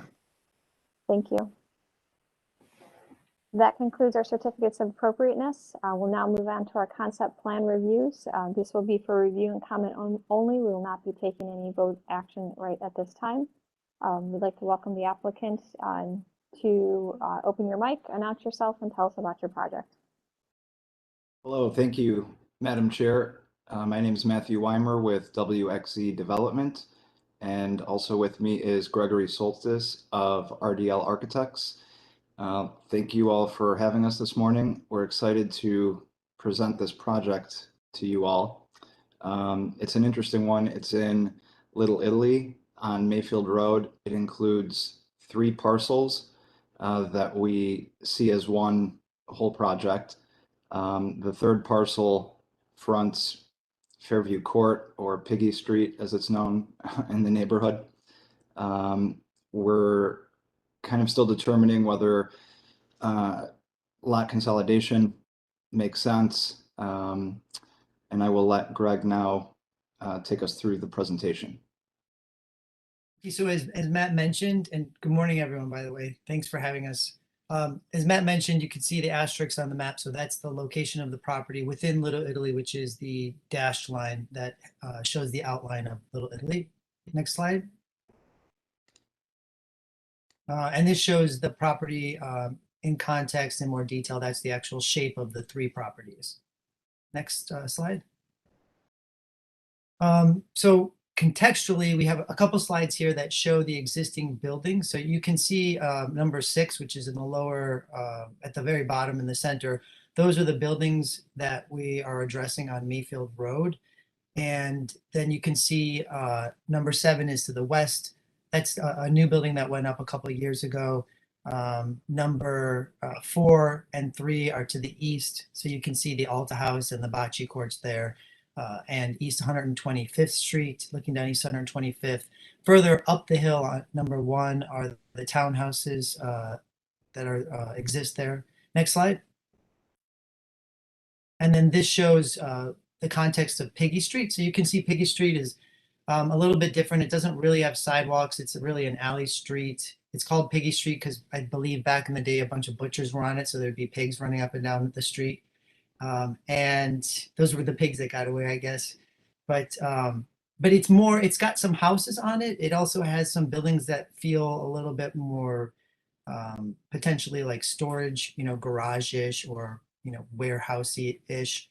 It's an interesting little alley. Next slide. And then this is an aerial that shows the building. So A and B are the buildings on Mayfield. C is the building that's on Piggy Street. And you can see the aerial with Valerio's across the street. That's the mustard yellow building that had been updated recently for Valerio's restaurant. Next slide. And you can see, okay, I'm sorry, Carl, can you go back real quick? I just wanted to point out the clump of green in the center of the 3 letters. So there's this courtyard that, or really a collection of courtyards that exist in the center of all 3 properties. Next slide. And some more aerial views. You can the slide on the right shows the 2 buildings in the lower left hand side of the image, and then the rest of Mayfield Road. And then the slide on the left shows the Alta House, which is nearby. Next slide. So this is our site plan. So we are showing renovating building A and building B, joining the courtyards. And you can see where it says alleys to Mayfield Road. One of the big things that we're trying to do with this proposal is create the front doors on Mayfield Road, utilize the alleys and highlight the alleys. These little alleys are kind of unique to Little Italy, and they're kind of special little things that I think sometimes don't get enough attention. So we'd like to, even for building C, which is proposed on Piggy Street, we want kind of the front door to be on Mayfield Road. And then you can see we're unifying the courtyards to a degree. There still will be some level of separation between the upper courtyard and the lower courtyard, but there will be a connection between the two. And we want to preserve the big tree that's in the center of the courtyard. Next slide. This shows a more simple view, but you can also see highlighted or dashed like porches that are attached to the back of the building and terraces that kind of will give residents on the upper floors outdoor living space and a view to the courtyard. Next slide. These are some historic buildings, some imagery that we got from I think the Western Reserve Historical Society and also the county. So on the left, you can see the two buildings. The 12408 is the shorter building that has the arrow pointing to it, and 12404 is the taller building. So then on the slide on the right, or the image on the right, shows a more detailed view of 12408, which the architecture of that building is much more refined than the architecture of the other building. Next slide. And here they are shown again. 12408 is really kind of like, it's a building that was built the way it looks today. 12404 had an addition put on the front. And it was, I think, a much more utilitarian sort of building. It's got wood, these porches over the front, and not a lot of architectural detailing on it otherwise. Next slide. This was the sign you can see in the image, and Matt found the sign in the building. Next slide. Yeah. He's going to use it as art, I think, right? Yeah, I plan to. It was actually behind drywall holding up the stairs. Yeah. And then here's an image of the building, the taller building, 12404 in 1971. So this is the addition on the front. And it looks like it's been altered many times. One of the things that happened in Little Italy, in many Cleveland neighborhoods, as the population declined and there wasn't as much demand for retail storefronts, so some of the retail storefronts were converted into residential space. And this was converted into a residential space, which is not a totally appropriate condition on Mayfield Road especially, but also because the building was originally built to house a commercial space. And so it doesn't even have an elevated floor. So we're proposing to turn it back into a commercial space, which would be great for Mayfield Road. Next slide. The original front facade of the structure was actually set back from what you're seeing here. And that was to allow service to come in from the front. Delivery. So there were vaults basically under the street, and they would open up to take delivery of products and store them down in the cellar. When that practice wasn't being done anymore, and as Greg said, conditions changed from a market standpoint, we assumed someone decided commercial was not sustainable, added the front portion that you see. And I'll just quickly mention there's a second addition to the original structure in the rear. Originally, this building would have had a kind of steel fire escape looking access, vertical access. At some point that was removed and a kind of enclosed stair was added. Yeah, and the stair that was added is kind of sinking and tilted. It's kind of hanging onto the building right now. Next slide. So this shows the courtyard and the alleys that lead to the courtyard and the big tree we'd like to save in the back. Next slide. And again, another view of the courtyard. And you can see this actually was added, the rear of that building. It looks seamless here, but if you look at it closely, it was added. Next slide. Okay, so building A currently includes 5 apartments, 1 on the first floor, 2 on each of the floors above. And we're proposing to put office space on the first floor and then residences, so 2 condominium residences, 1 on each floor above. Next slide. These are some existing conditions photos. These are the balconies that hang off the front, which are kind of scary to walk out on. Most people wouldn't even walk out on them. I walked out on one day just because I had to. But no, next slide. And then this shows the rear, the fire escape that hangs off the side of the building in the alley. And then you can see the interior of the stairwell that was added on. Next slide. And then this is the view directly of the rear facade across the courtyard. Next slide. So this shows the floor plans of what we're planning on doing inside. So These are actually the existing. oh yeah, this is existing. Thanks, Matt.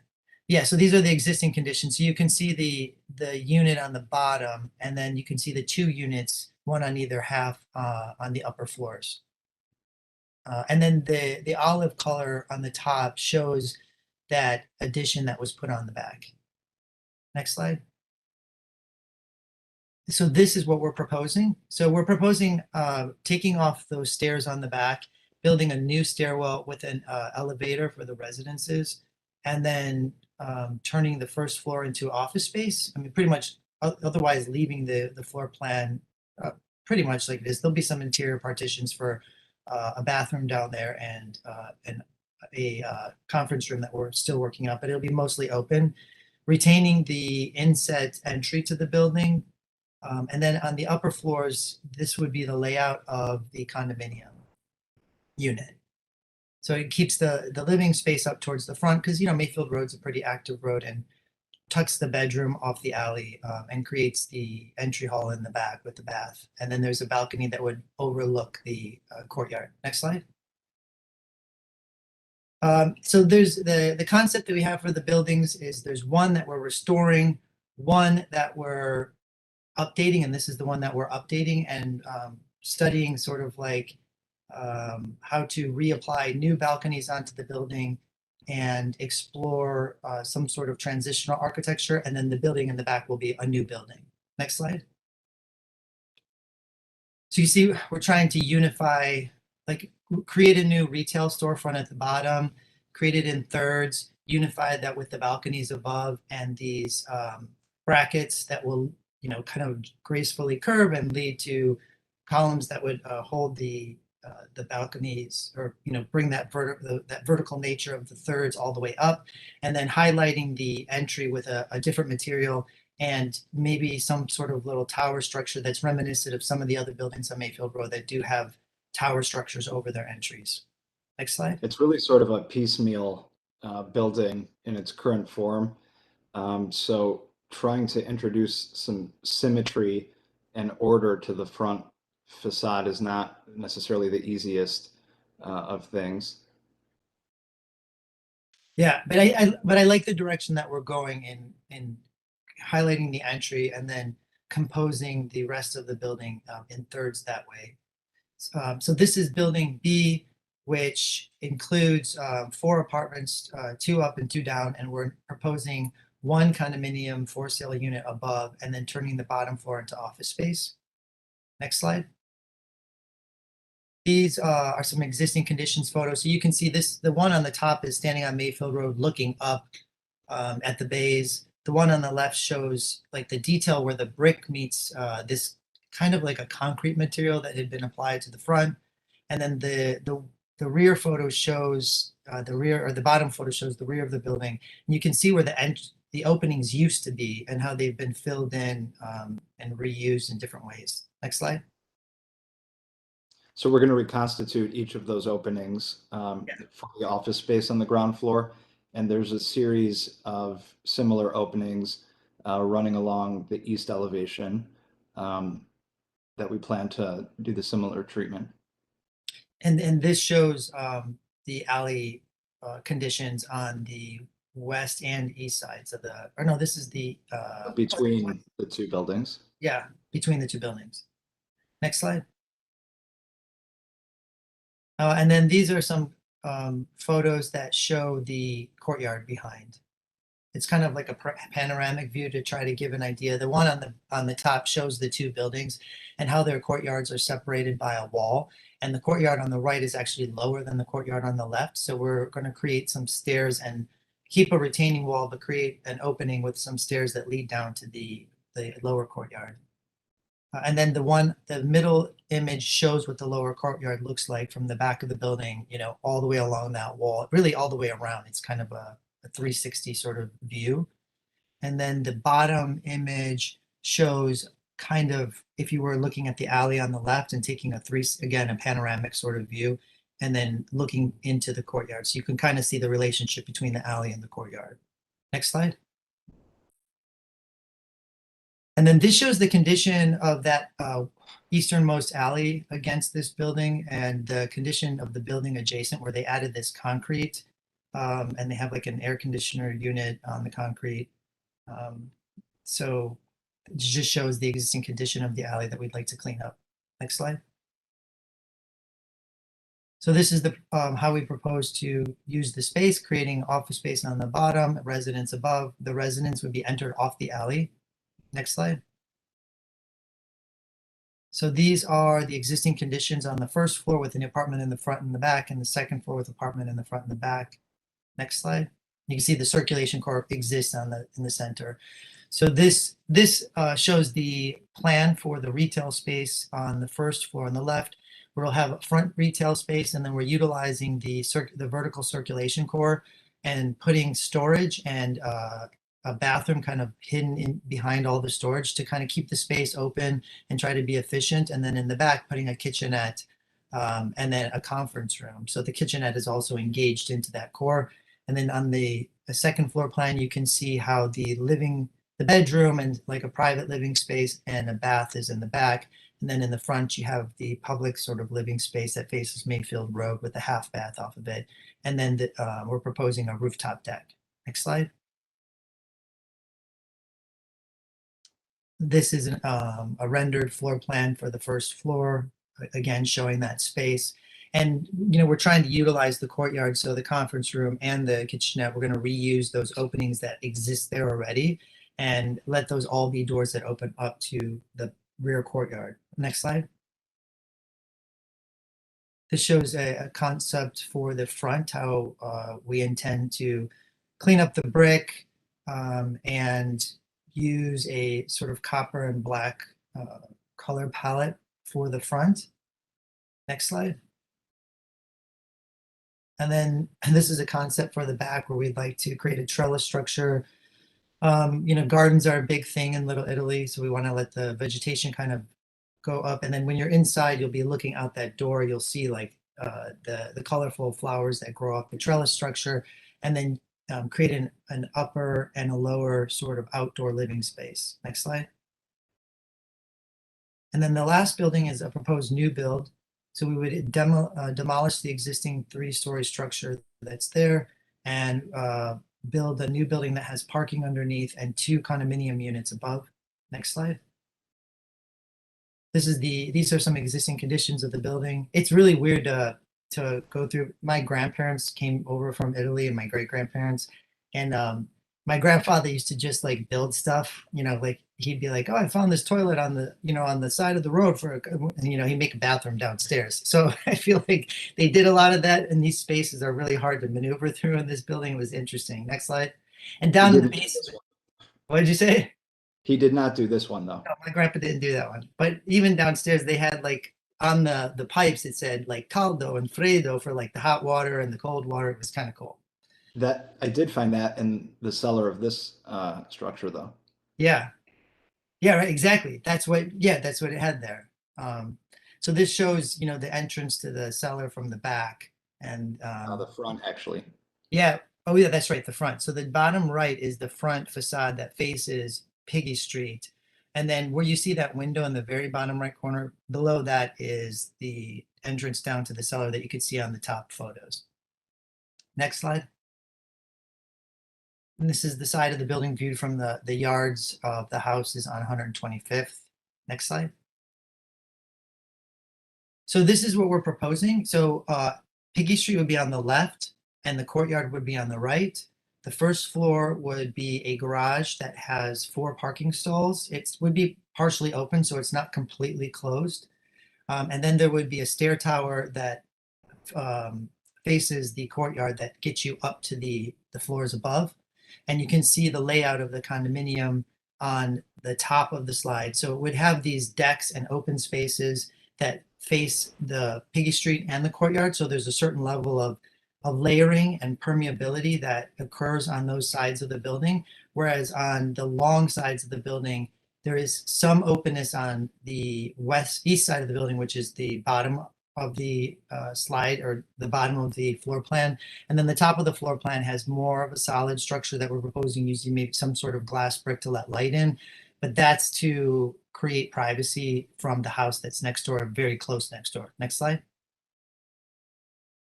So this is the basic structure, looking at the section, and you can see there's a significant change in grade from Piggy Street down into the courtyard against Mayfield Road. Next slide. So this is the concept. Those plant or tree looking branch graphics are metal panels that are permeable. We took inspiration from the giant tree in the courtyard. We're not set totally on that particular graphic just yet. We're exploring different things, but that, along with this layering of the space and having outdoor living space, or even just a recess, before you get to the window, is creating like these very nice transitional zones that in a very dense environment allow light to come in, allow you to have views in and out, but those views are partially obstructed, so you can still feel like more private. Next slide. This is what the view would be on Piggy Street.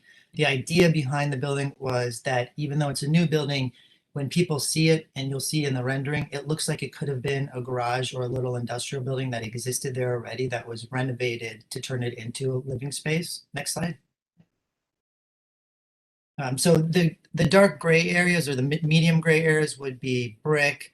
You can see the metal structure, or the metal fenestration, those panels.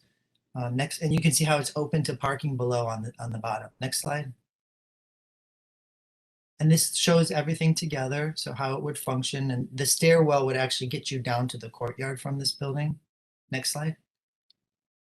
And that's the units above, and you can see the deck spaces on the corners of the building, one that looks out to Piggy Street and one to the courtyard. Next slide. These are some inspiration of different types of metal panels that allow that, partial permeability. Next slide. And here's some inspiration for the architecture of the building. So you can see it's kind of a more transitional architecture that's rooted in some of the historical forms and window placements, but has a contemporary feel to it. Next slide.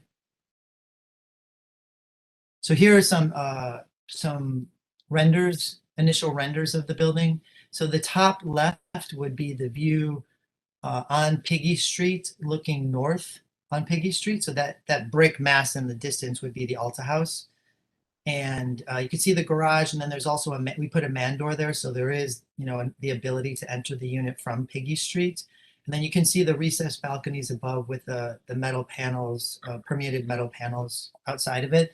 The view on the top right shows an aerial looking northwest, and then the view on the bottom is a nighttime view that kind of explores a different pattern on the metal panel, but what the building would look like on its east facade. So from the backyards of the buildings that are 125th. Next slide. Also, I think does a good job of showing permeability.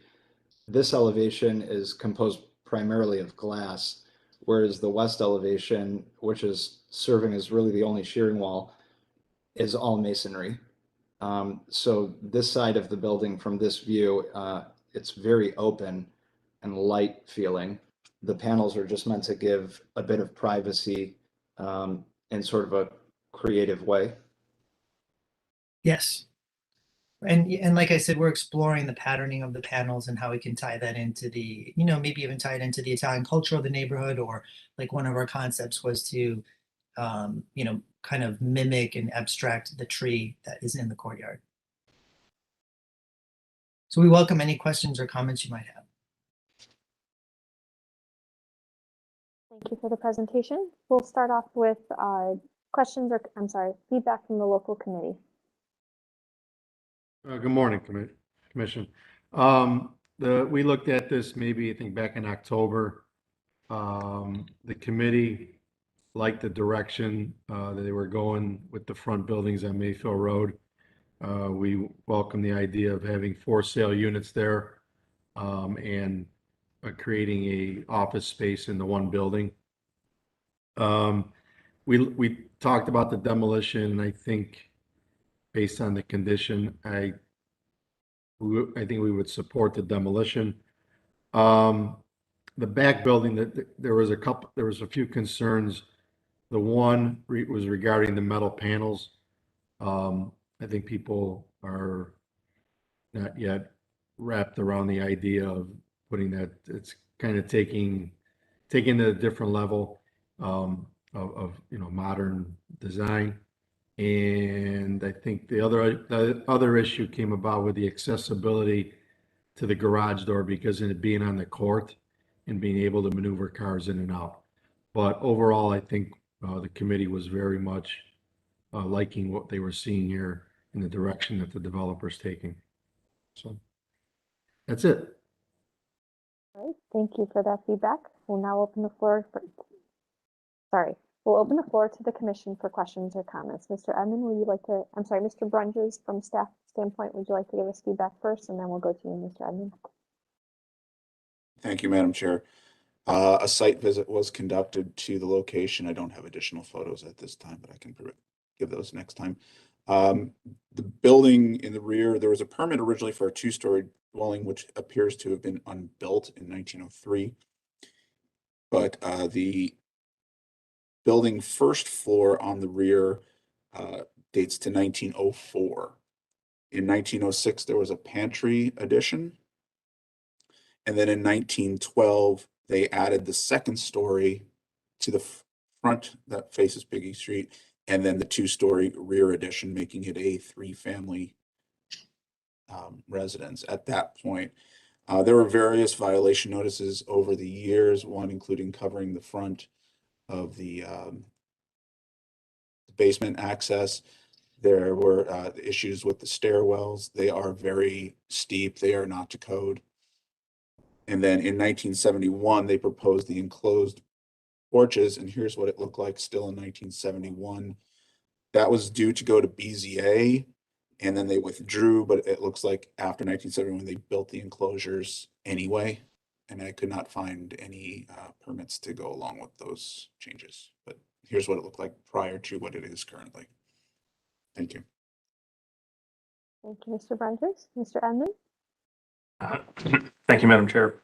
Yeah, I would say that I really do appreciate what you're doing functionally here, getting that office or retail back on the first floor, and kind of revitalizing this. And I appreciate your evident sensitivity to the context and the history here. I have a couple of questions and a couple of comments. On the 12404 building, the Mayfield Road elevation, if I'm reading this elevation correctly, just looking at the roof here, just looking at the roof form, it looks like the balconies have a sort of a bay shape to them, mimicking the building to the left. Am I reading that correctly? No, the roof structure does, but the balconies themselves would be rectangles. So it's rectangle, so the sort of the form that they are now. Yes. I think I recognize the challenge of composing this facade, and personally, I think you've done a good job on that. I'm curious on both of these two buildings, what the materials of that rooftop level addition are.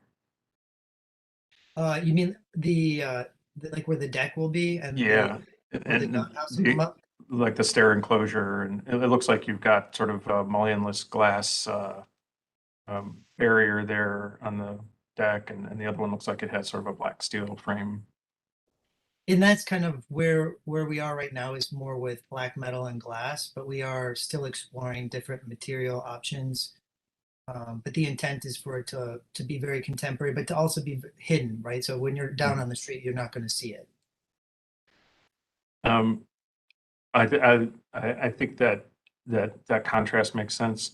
I'm a little more concerned about the black on the elevation of the 12408 building and the existing bays there, which, and as I mentioned on previous project we were looking at, I see a lot of dark gray and black going on, and it seems like a big trend, but it does seem a little severe for this building, which, as you mentioned, is a little bit more architecturally refined. So I might ask you to think about that. And one other, so we'll move to the rear building. One question, it appears from the elevations that there's a garage door on the Piggy Street side, but then the sides are just open to that same space. Yes. So the on the east side, on this east facade, they are open. Okay. Is there any sort of security there, or is it, we have the door on the one side, but then it's just open to the side? Yeah, I mean, we haven't discussed all that yet, if there potentially would be security cameras, but it's a very narrow space, so it's not easy to get back there and get into the garage because it juts up against the rear yards of the houses off 125th, and there's a retaining wall there that goes up like between 3 and 5 feet. So there's almost like a natural barrier there already. But we had that conversation, and for now, we think keeping it open this way is a good solution. Okay. And I really like what you're doing with the alleys and the courtyard, unifying the courtyard, and really turning that into something. I think there's a lot of potential in that as an outdoor space. I will echo the neighborhood design review comments about the metal panels. And I think for me, it's really, a lot of it's about the scale of it. It really feels like a super graphic that's will be more appropriate in a much larger building, or a building that you would see from a distance, or maybe moving more quickly. And as far as the materiality, I'm not sure exactly what that material is, but I think the sheen and the quality and the color of it will be very important. But I think that I understand what you're trying to achieve in terms of layers and sort of obscuring and privacy. But I think that the quality of the graphic image itself, one of the images you had a much more organic graphic to it, and also the scale, the scale of the visual elements that would help bring it down to a more, alley street scale would help it a lot. The other thing is, one of the renderings of the east elevation appeared to show sort of vegetation growing on it, like it might be a trellis, which I think is interesting. You mentioned that on the back of one of the other buildings. So I think there are ways to achieve what you're trying to do architecturally with graphics that would feel more appropriate to the scale. Those are all like very, very valid comments, and we have been exploring different patterns, potentially, like the difference between more organic patterns, or maybe something that relates more to the history of the neighborhood or the Italian culture. But yeah, when we come back to you, we'll have something much more refined to show you based on your comments and also the feedback from the design review committee. And I think in one of the reference images, there was an example of a similar panel condition right there. Yeah. Yeah, that wasn't as bold or large as what we're showing here. I think something more along these lines is probably appropriate scale-wise. And texturally, this is kind of what we had in mind. Again, we're still kind of tweaking. And it would be a custom pattern that's laser cut in large metal sheets and then affixed to the building. Yeah, we even like this green gold sort of color for the metal. Mr. Edmond, did you have further comments? Thank I you. would echo what Mr. Edmond stated, because I was actually spot on. And this was what I would recommend you, leaning towards something a little bit more organic, smaller scale, really pulling from your reference or your inspiration of the tree, so it doesn't feel such a large, the larger graphic does look like something that would be appropriate when you're viewing it from afar, but your point of reference is going to be so close to all of these graphics. So, Mr. Bernese, I'm sorry to jump in front of you. Thank you. It's okay. Thank you, Madam Chair. I'll keep my comments short and sweet since they're mostly echoing my fellow commission members, but I do want to commend both you as the architect and the developer for being so sensible in these projects. And I think the first thing that caught my eye, one, is you were removing density, and we keep now this isn't pertaining to you, but when we talk about density, that gets to a point where you still have to be livable. And I think both of you have, very, very well understood that these were overly compacted before. And now I'm looking at the plans, which I know we don't have too much purview over what happens on the interior of the building. I do commend you for giving a very nice livable interior to these projects. Thank you. And echoing off of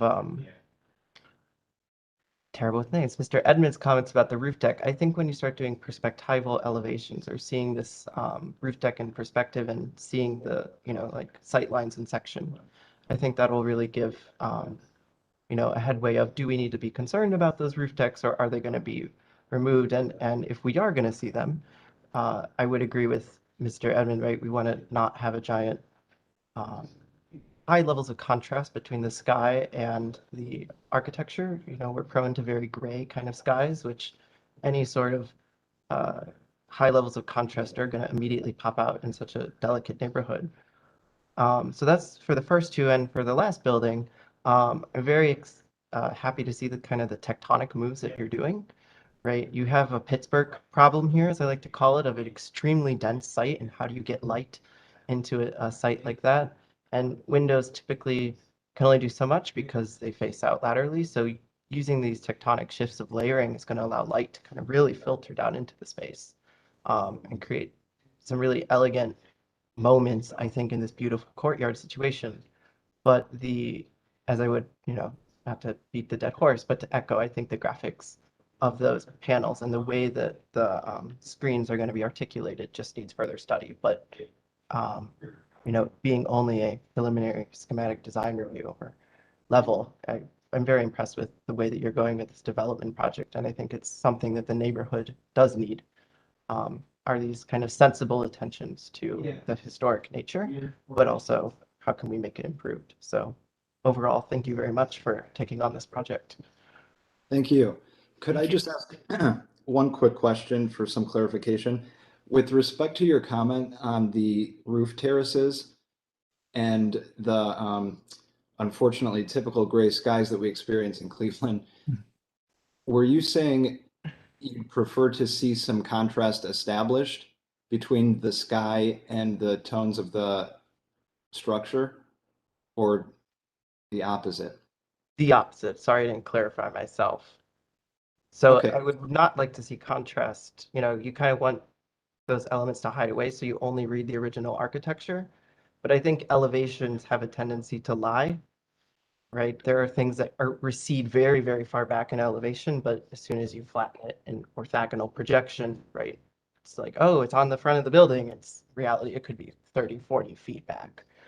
That's why I think some perspectival views or even perspectival elevations are really helpful in kind of getting that point across to people so that the concern dies away.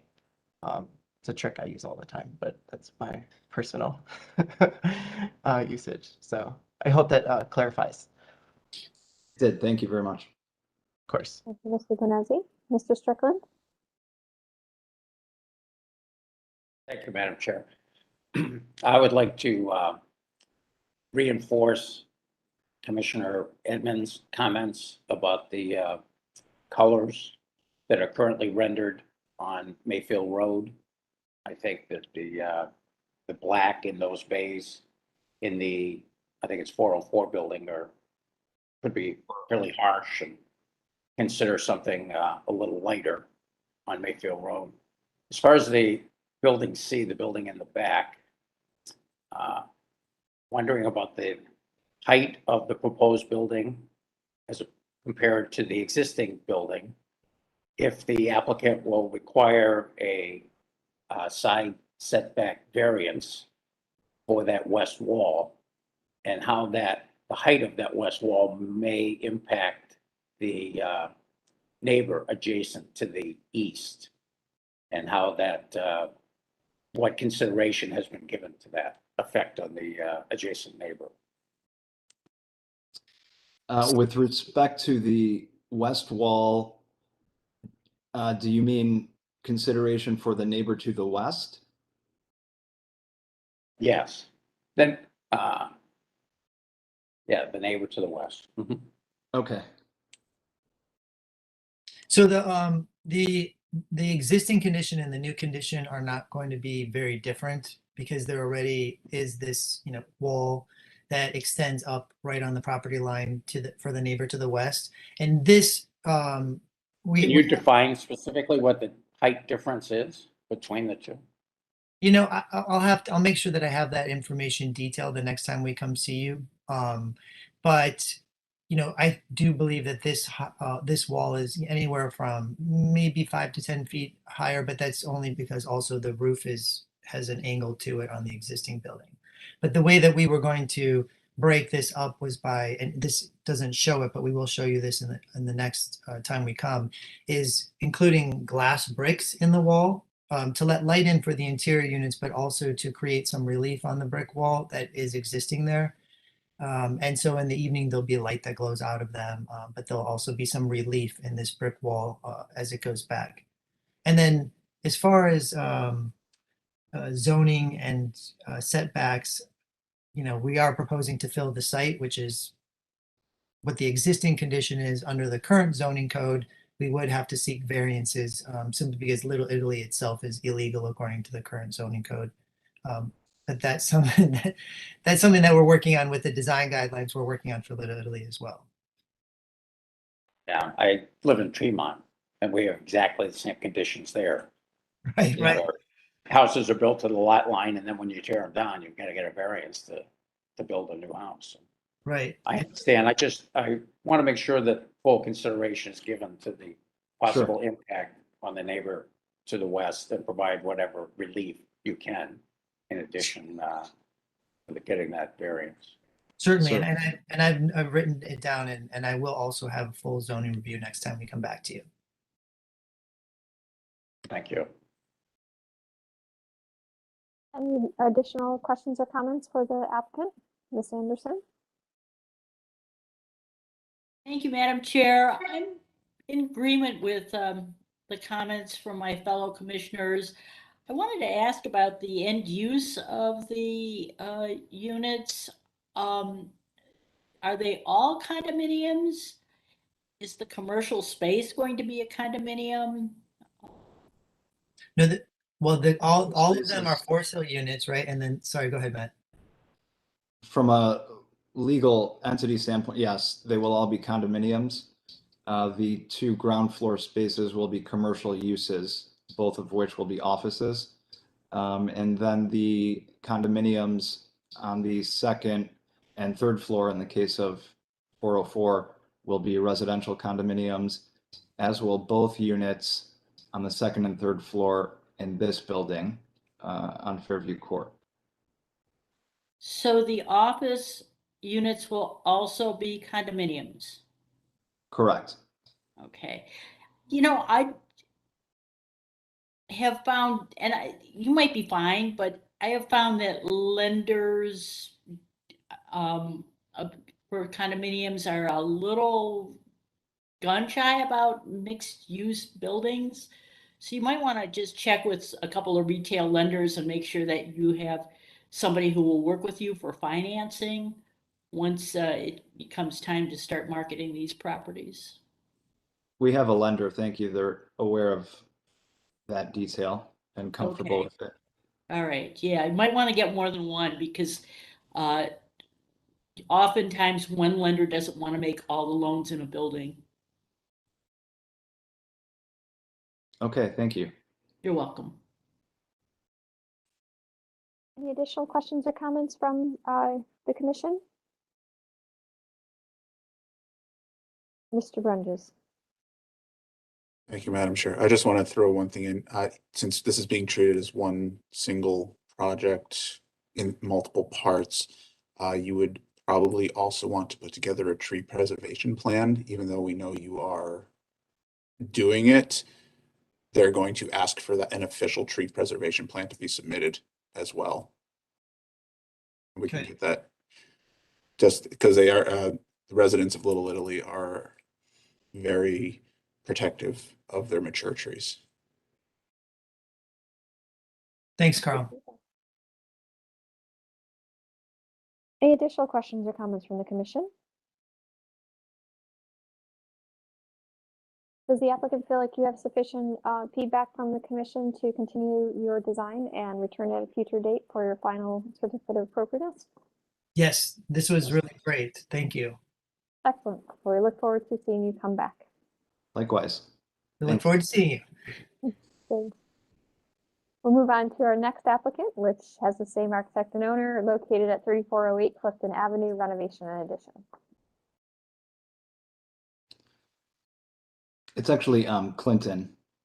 I think there may have been a Oh, I'm sorry. typo on a previous submission. Might have just yeah, checked it. That says Clinton. Sorry about that. Go ahead. No problem. Thank you. I won't reintroduce myself and Greg. I'm actually not the property owner here. Two colleagues of ours are, and they asked Greg and I to come in and work with them on this project. So it is a single family home. It's a 2-family parcel. The structure is not in the best shape. There was a fire a few years ago prior to our clients acquiring it.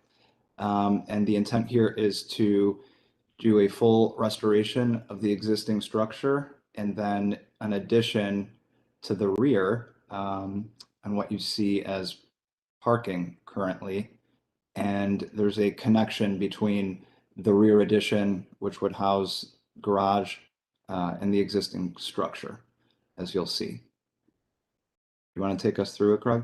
Sure.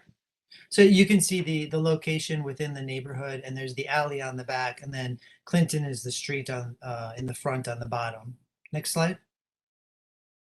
And this is blown up. You can see here the original house is that original sort of triangle up front, and then there was addition added on the right side and the top of it. So we're proposing removing those and restoring the house to as close to its original condition as we can. Next slide. This is the parcel, and it shows give you a better idea of the streets and the alleys in the neighborhood and the shape of this parcel compared to the shape of the parcels around it. You can see there's a lot of long, narrow parcels that have residential uses. The parcel right next to us is an industrial use, the big parcel. Next slide. You can go to the next slide, Carl. We're getting real happy with the with the GIS images. This shows building footprints, and then this shows zoning for the neighborhood. This is the county zoning, so it shows it residential, but it's a 2-family, which it notes their residence 2-family condition. Next slide. These are some aerial. The one at the top, so where it says chimney, just to the left of that, you can see the massing of the house. You can see the parking lot that's in the back that the industrial property next door was using. And then on the bottom, that's just looking from the other direction. So again, beyond the chimney, you can see the house and you can see the addition that was added in the back. And then in the foreground is the industrial building, which is set back and onto the alley and has this big green space in front of it. Next slide. And these are 2 more aerial views looking from the other directions. And again, in the top slide, the house is to the right of the chimney.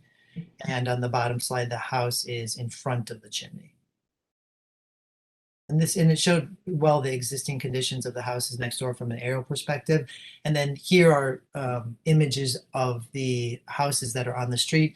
So you can see there are quite a number of Victorian era structures.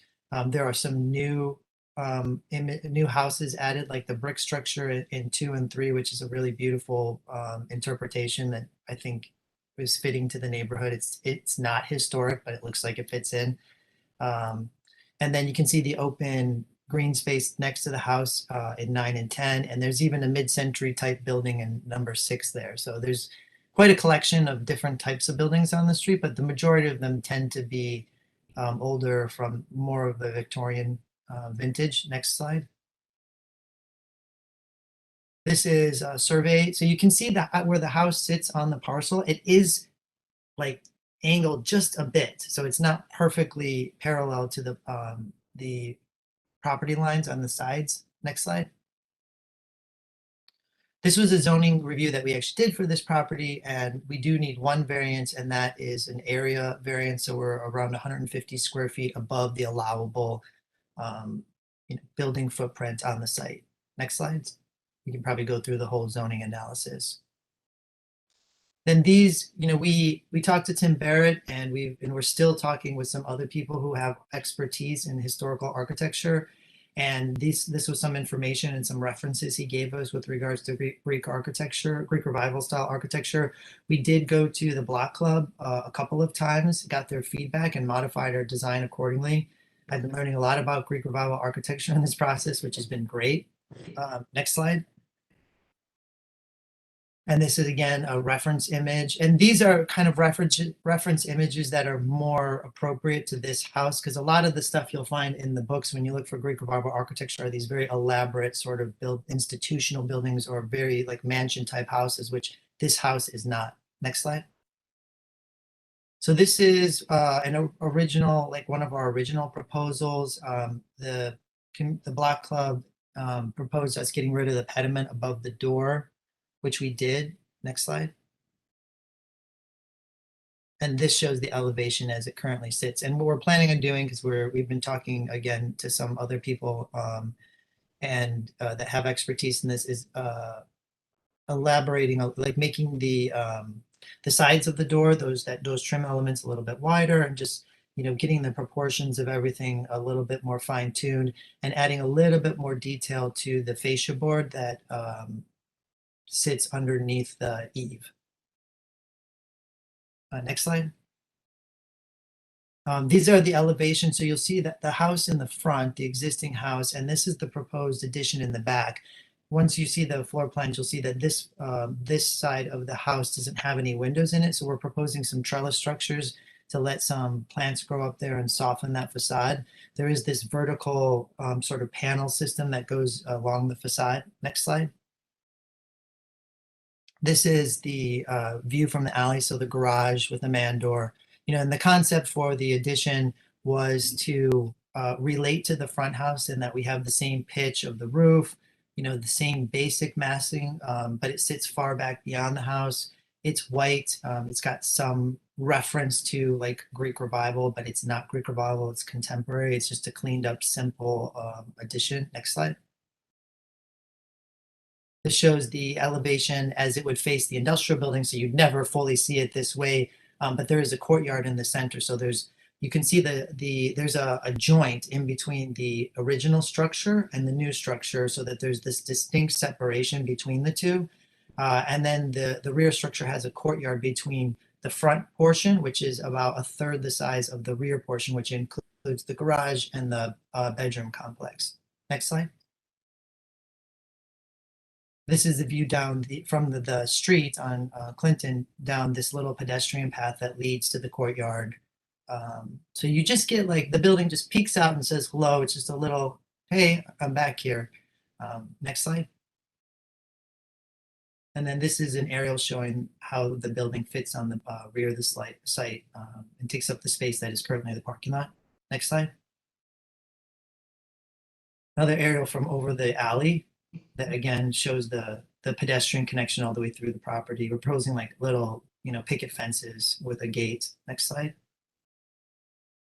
Another aerial that kind of features the courtyard and how the building in the rear relates to the building in the front. Next slide. Another, and you can see the vertical panels and then the windows that fit, right within the vertical panels. Next slide. Same kind of aerial. Next slide. This is the view if you're walking down the path and you arrive at the courtyard. Next slide. From Clinton, and then that's the corner the little corner that pops out and gives you a peekaboo. Next slide. And then if you were walking from the alley, that's the view and how the living space spills out into the courtyard there, and it'd be like a two-sided fireplace. Next slide. View from the bedroom looking into the courtyard. Next slide. And that's the addition from the kitchen and the interior looking out to the courtyard. And that's it. So again, any comments or questions are welcome. Thank you for the presentation again. We'll start with feedback from the local committee. Good morning again, Madam Chair, members of the board. Nate Law, Ohio City Incorporated. So this went through conceptual review last week at design review, and they were pretty supportive of the project, considering this was a candidate for demolition before. So they're happy to see it being saved and restored, as well as the addition. They believe holds the standard for new construction in the historic district. There were a few comments that they made that they would like to see when it comes back for final approval, such as the material palette is needed. They see that there's true divided light windows provided in the design. They just want to make sure that that's in the final design as well. There's the cornice detailing needed, as Greg mentioned, on the front of the gabled roof, a little bit more detail there. And there was talk about the return on the front pediment eave being a bit too narrow, as well as with the trim on the sides of the door, as Greg mentioned as well, being a bit too narrow. But overall, they're very supportive of this project, and they're excited to see it come back for final review. Thank you. Thanks, Nate.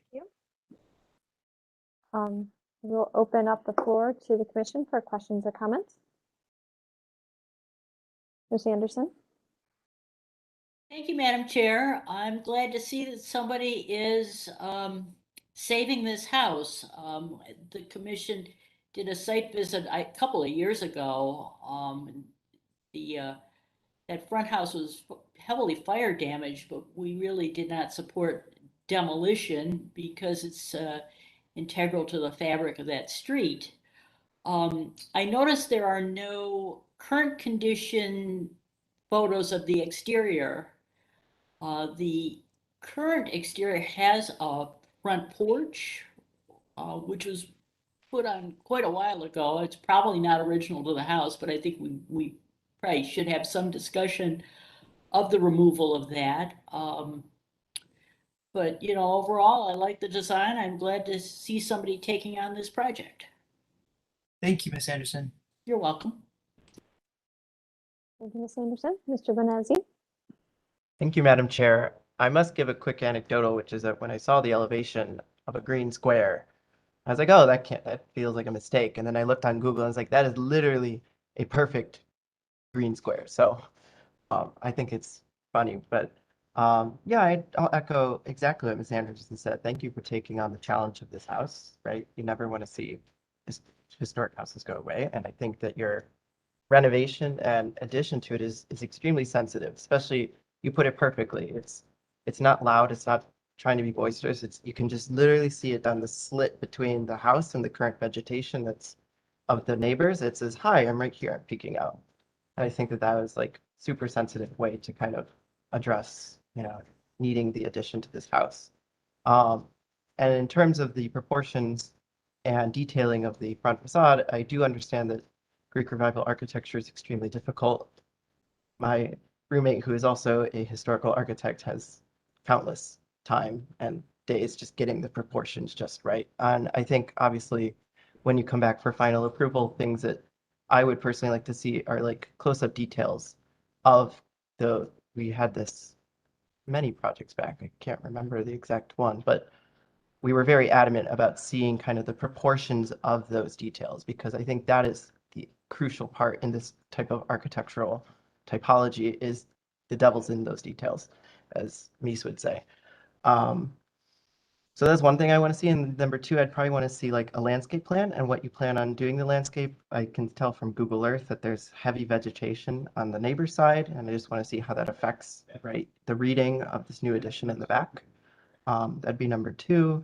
I think the only other thing missing from this presentation that I really wanted to see, oh, I lost my spot, to see was the original conditions of the house, as Ms. Anderson put it. I think seeing how you're going to go from what's currently there to what you're proposing, and that translation will be crucial. But I think seeing those three things in the next phase of this project will really cement my personal approval and hopefully the rest of the commission's approval of this project. But once again, well done. Thank you, Madam Chair. Thank you. Thank you, Mr. Venezzi. Mr. Edmund?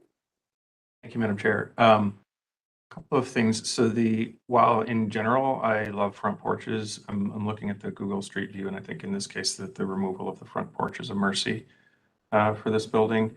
And I really like your new front elevation. I actually like the pediment above the door. I'm sentimental, and I don't know if that's strictly historically appropriate for the precise age of this house, but it's also lovely the way it is.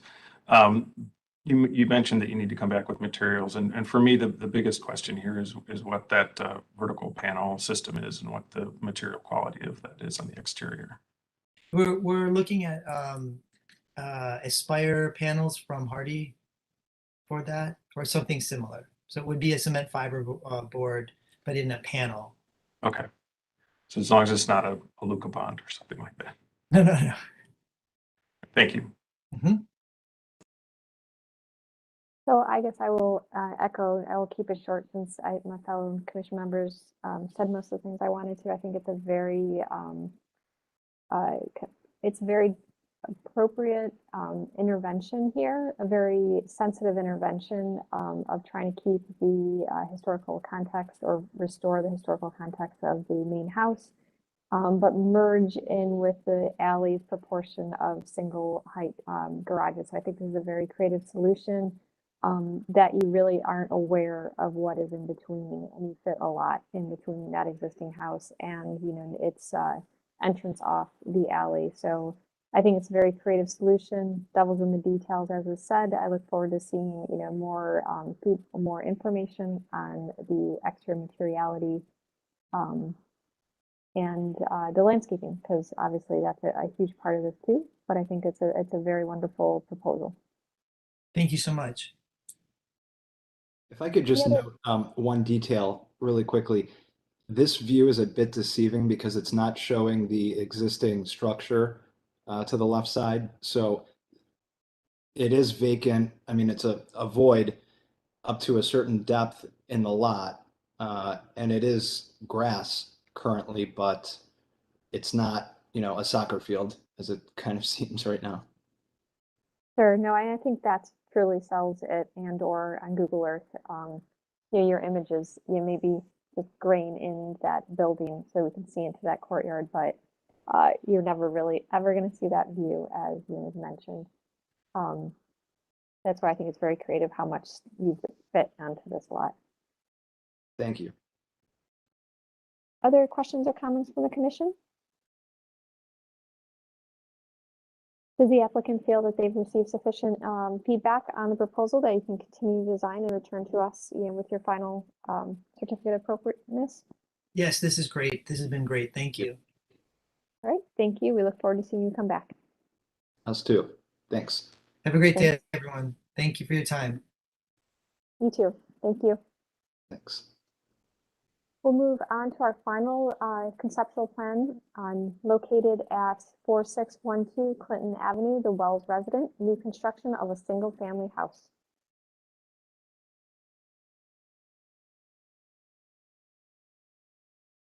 Good morning, everybody. Chris Rude, lead designer for the Design Assist on this project. We presented to Ohio City last week and got some very positive feedback. So I will just quickly run you through the project. Next slide. The project is located at 4612 Clinton Avenue. It is currently zoned 2 family, area district B, height district 1.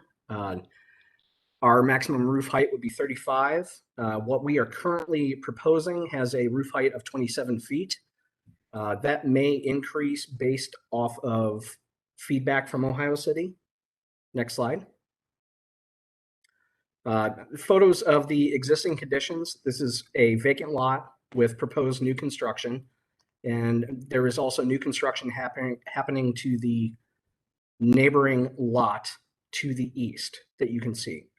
That has a 3-story construction going on there. We have an existing building to the west. Next slide. This is a view from the north property line looking south towards Clinton. And again, shows the rear access of the house that's being constructed to the east and the existing house. Next slide. This shows some neighborhood context. There's a variety of styles and construction types within the neighborhood. Next slide. So this is our site plan, and essentially we have two-story residential proposed at approximately 2,900 square feet. There would be a two-story breezeway that connects to a garage that would have a second-story guest suite / in-law suite that would happen above it. So we have essentially our total conditioned space would be about 3,457 square feet, and then 517 feet for the garage. We are trying to maintain massing that is appropriate, and also frontage that matches up with the neighboring properties. And again, access to the garage would happen off of Wheat Court, along with associated parking. Next slide. Essentially, basement floor plan. It would essentially be a combination of some finished space with a guest bedroom. We would have window wells with egress provided, and then unfinished with mechanical. Next slide. You can see here on the first floor, a bit non-traditional is the entry sequence, especially off the front porch. One of the initial recommendations we received from the block club was to increase the size of the front porch to make it more usable. Now, this particular design has access from the side, which is not traditional for the neighborhood. Normally, you would have front access, obviously, into the front facade. So you have the entry sequence, and then you can see the combination of the main house, the breezeway connection, and the garage. Next slide. And then second floor, essentially the biggest thing here is the guest / in-law suite that would happen above the garage. One of the questions that the block club brought up was whether or not that would be used as like an Airbnb or something else. And it would essentially be, it would be utilized by the owners essentially as an in-law suite. Next slide. This shows the south elevation that faces Clinton and the east elevation. We received a lot of positive feedback from Ohio City Review last week in terms of what we do with this front facade in particular. One of the things you'll notice is that there's the double high windows that happen here. You have the main windows, and you have essentially what is a third window type that happens either at the bathroom or the transition space into the living room. Some of the feedback we received would be to attempt to normalize the mullion patterns that happen across these. There's a lot going on the front, obviously.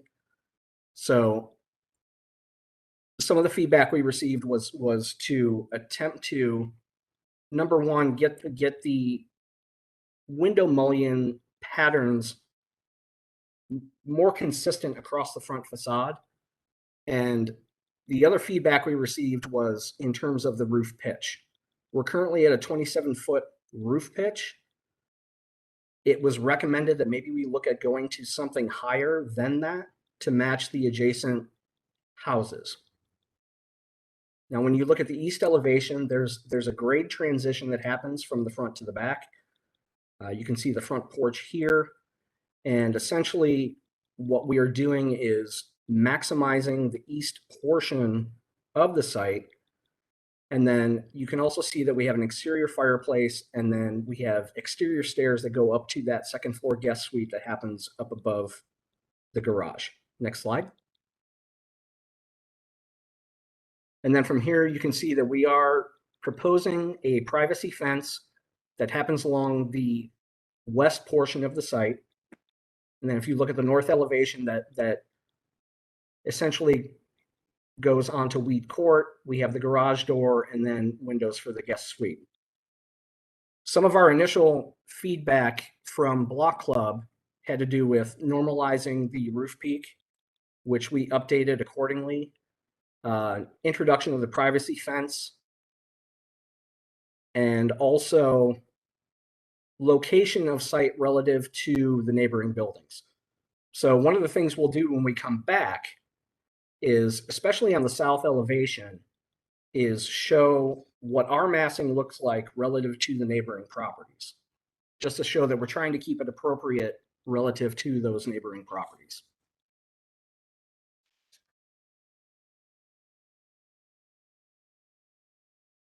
As far as materiality, another comment we got, we're using a combination of the gray brick, a precast stone at the base, the front entry accent portion would feature a wood cedar fiber cement panel.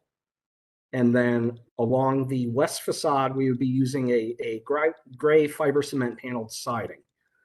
Another item of feedback we received from Ohio City was, in terms of the gray fiber cement paneled siding, to not use an integral wood grain within that, but to use something that's actually smooth.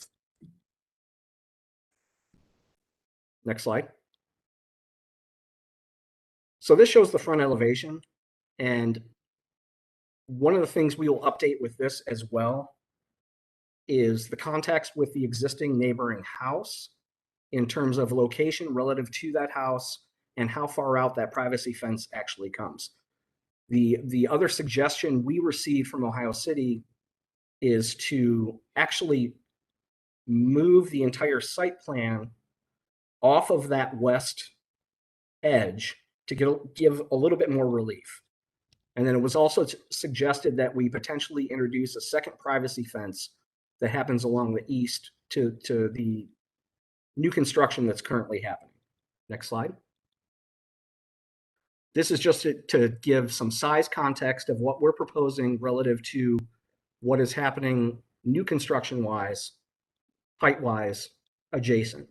Next slide. This shows towards the back. Another suggestion we received from Ohio City was to show some additional detailing for the exterior fireplace that would happen. But this shows the transition from the house itself to the breezeway to the actual garage itself. Next slide. And then this shows essentially what the rear view of the house would be, with the garage entry, the guest suite, and how that transitions with the exterior stair that comes up and the main portion of the building.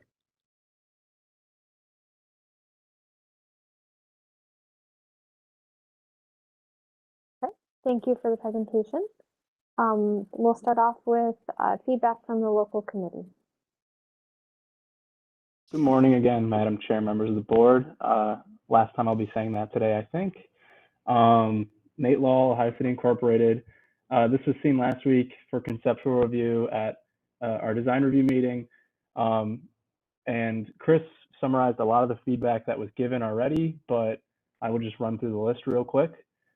The committee wanted them to rethink the gray brick color and also suggested that maybe there's too much brick on this house.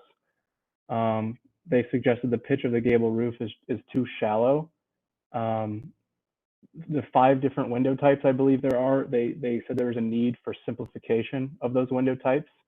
And a big point was that the front door should be facing the street. I know that the owner has said that this wasn't preferred, but they felt that that was definitely would be a better design. They appreciate that they agreed to remove a non-used curb cut on the property, so that's a positive. Chris stated that there was the mullion placement and needed a little bit more consistency with the overall design. The railing on the front is a little bit too thin, they thought. They think bulking that up a little bit could look a lot better. They also suggested adding lintel stone across the top of the windows on the front, and also centering the home itself on the property to avoid the need for a variance from BZA. And the fireplace needing a little bit more detail and context. And as Chris said, the wood grain pattern being a smoother pattern instead. So that's all the feedback from design review. And thank you. All right, thank you for that feedback. We'll open the floor up for commission's questions or comments. Who would like to start us off?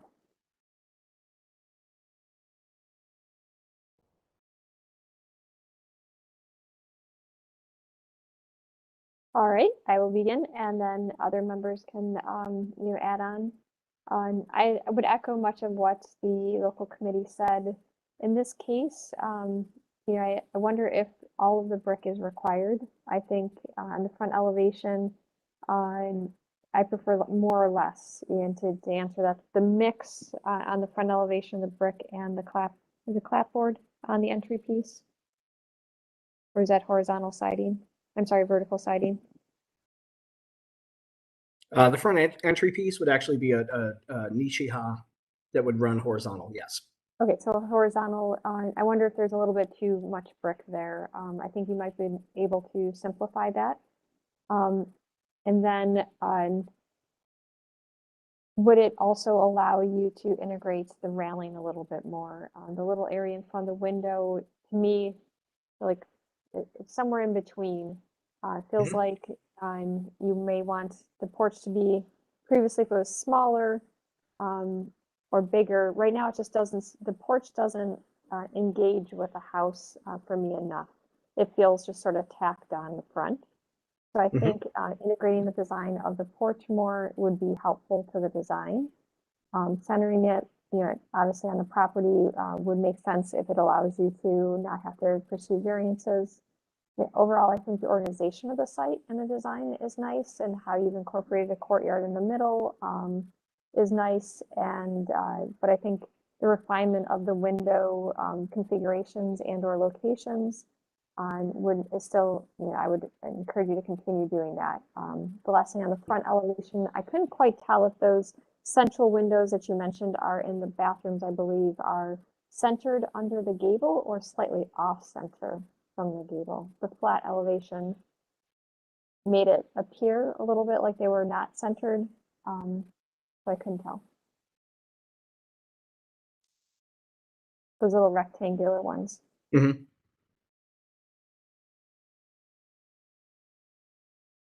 Carl, if you could go back a few slides to the actual orthogonal elevation. There we go. Yeah, they're slightly off center. Yes. So we could center those up. That's based off the floor plan, but we can certainly adjust the dimensions on those. Yes. Yeah, I think massaging that so that it has that uniform symmetry, although interpreted differently in this design, helps it fit into the context of the neighborhood better. It has that familiarity, although it's interpreted different, materials or organization. It's is always something that I encourage people to do. Okay. And yeah, I think overall, just continuing to refine the details is will make this a very strong project. And one other detail that was mentioned also that you can see from this front elevation and actually from the east elevation as well. From a proportion standpoint, especially if you look at some of the other houses and some of the previous projects we had looked at, would be to increase the profile of the rake on the roof itself. Because it given the proportion of the building overall, one of the things we're going to look at is increasing that rake to make it a little bit more appropriate and more traditional in terms of the existing structures and some of the proposed. Yeah.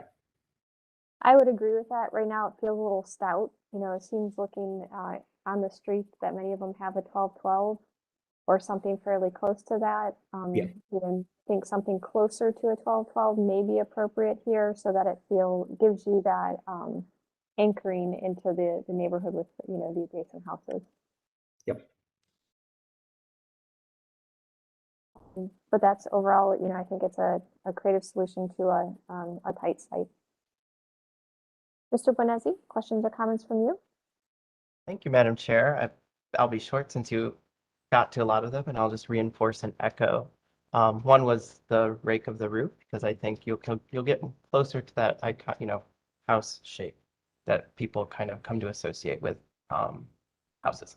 The second was the brick issue. I think the design review is concerned about denoting the entry to the house, and I think a way that you could solve two issues with one simple move is try studying the flip-flopping what is brick and what is siding, because I think brick is a material that we commonly associate, it's a more substantial material. So you can use the material identity to kind of denote that, this volume here is the entry. that might help you in a way kind of achieve the less utilitarian look of what large swaths of brick can do, and kind of using it selectively at the entryway can kind of solve two birds with one stone.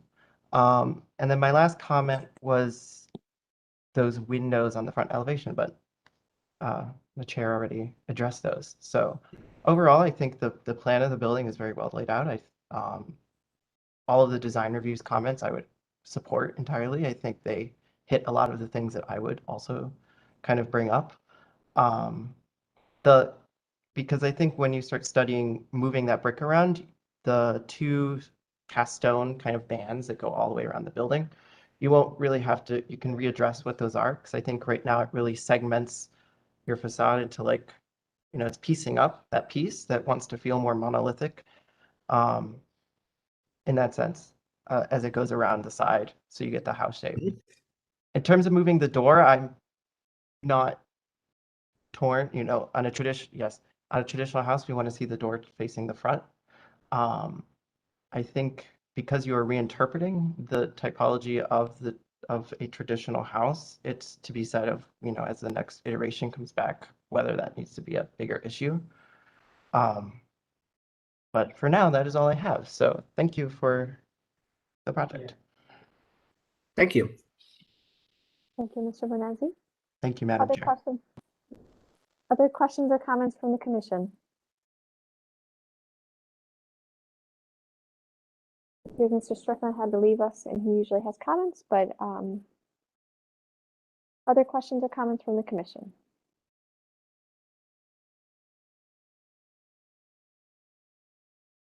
Not seeing any at this time. Does the applicant feel you've received sufficient feedback from the commission that you can continue the development of your design to then come back for your certificate of appropriateness?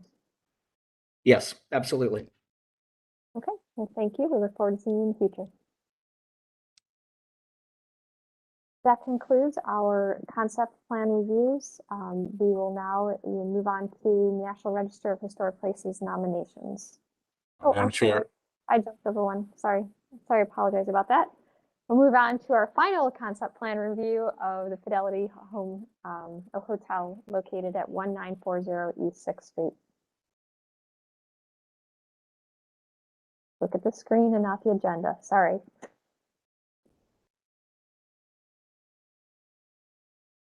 Good morning. Thank you for the opportunity to present this. I am Paul Alessandro with Hartzman Plunkett Architecture. We're here today to give you an introduction to our project on the Fidelity Building on East 6th, walk through some of the items that we are altering on the building, and get your feedback. We have previously met with the Downtown Flats Design Review Committee and have comments from them.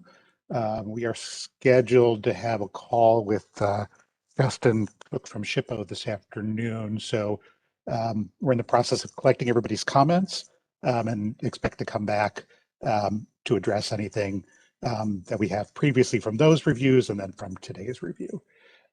What you're looking at is the site plan. There isn't a significant amount of alteration we're proposing here. Obviously, we do have some accessibility issues with the slope on the sidewalk and the steps of the building. Actually, can I just back up for 1 second? How familiar is everyone with the building? How much background about how the building works do I need to go into?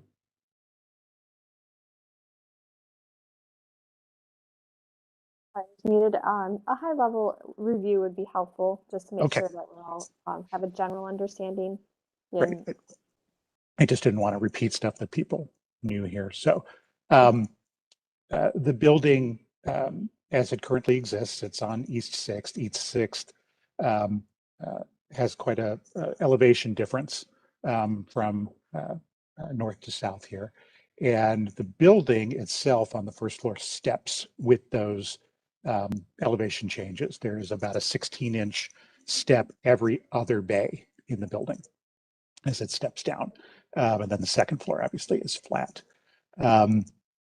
We are proposing to restore the storefront, bring it back to more of its original character, reuse the historic entry under the pediment, and then also have a second entrance to a small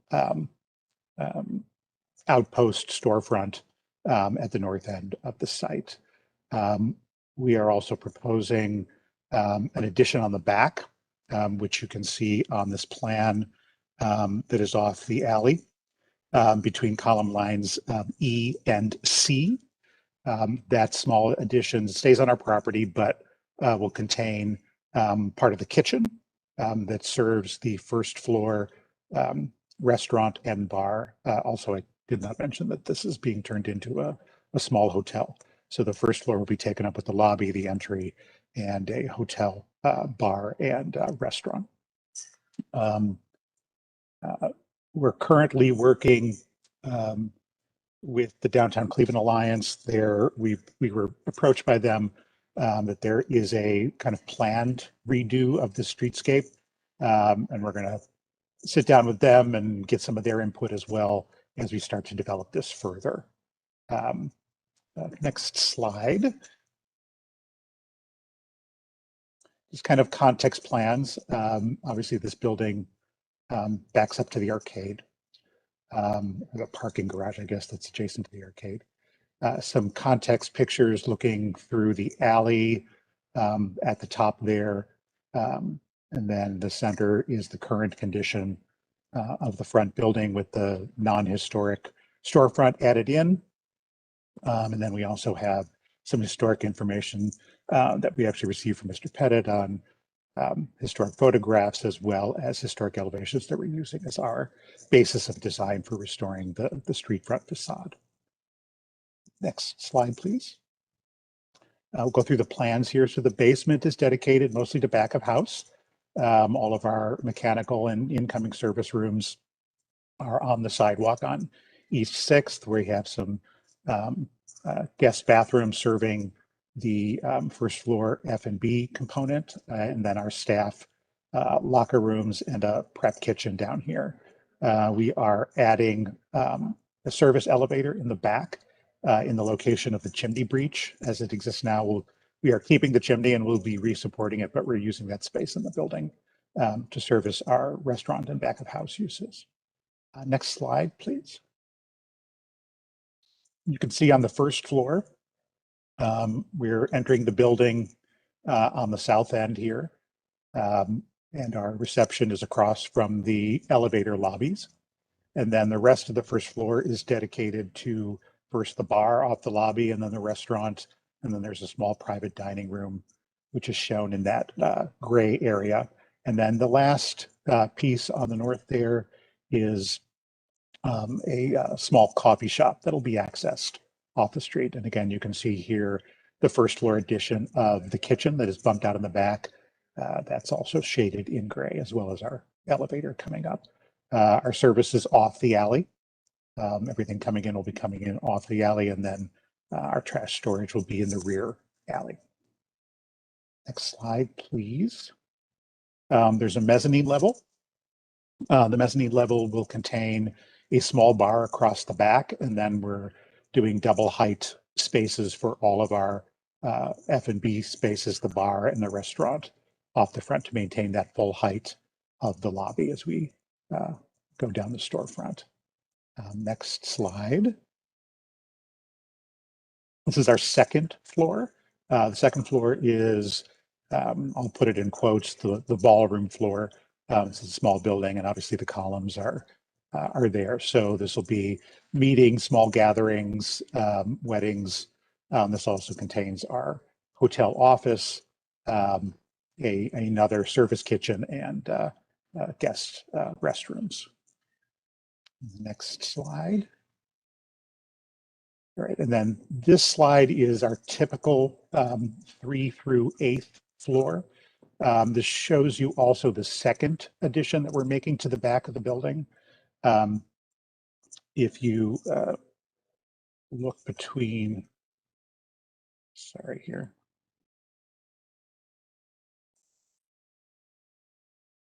So between column line, well, between the south stair and column line B, We are bumping the rear elevation of the building out on floors 3 through 8. Contain that bump out between the chimney and that stair to give ourselves a little more room in the floor plate so we can get guest rooms on both sides of a central corridor. And we'll take a look at that at elevation when we get there.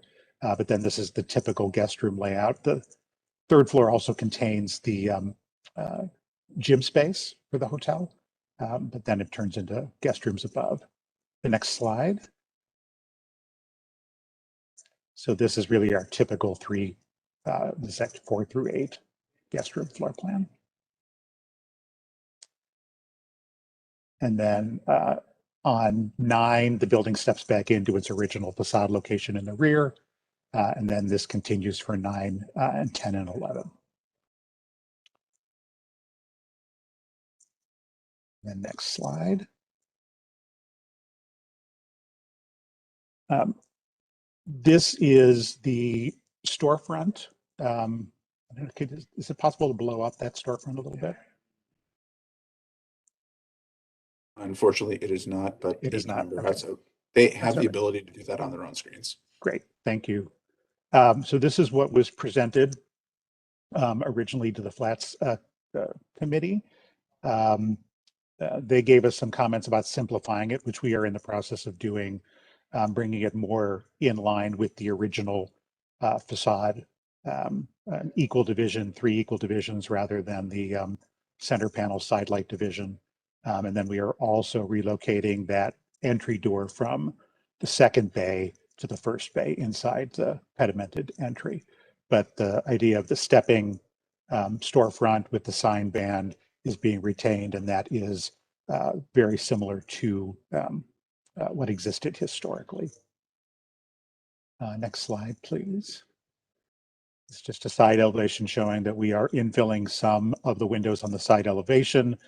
Those will be infilled with brick and then recessed back from the face of the building to maintain the memory of that window opening. Next slide, please. And then this is the rear elevation. So you can see the 2 additions we're proposing, one at grade, that approximate 4-foot bump out that holds the kitchen cooking line. And then the elevation there shaded in gray, which is the bump out on floors 3 through 8. And again, just maintaining the same rhythm of windows and a masonry facade at that location. Little 3D image of what we're proposing. The top left shows how that bump out works in relationship to the chimney and the stair that it is sandwiched in between. And then a couple more images of the sidewalk and then the building from the front.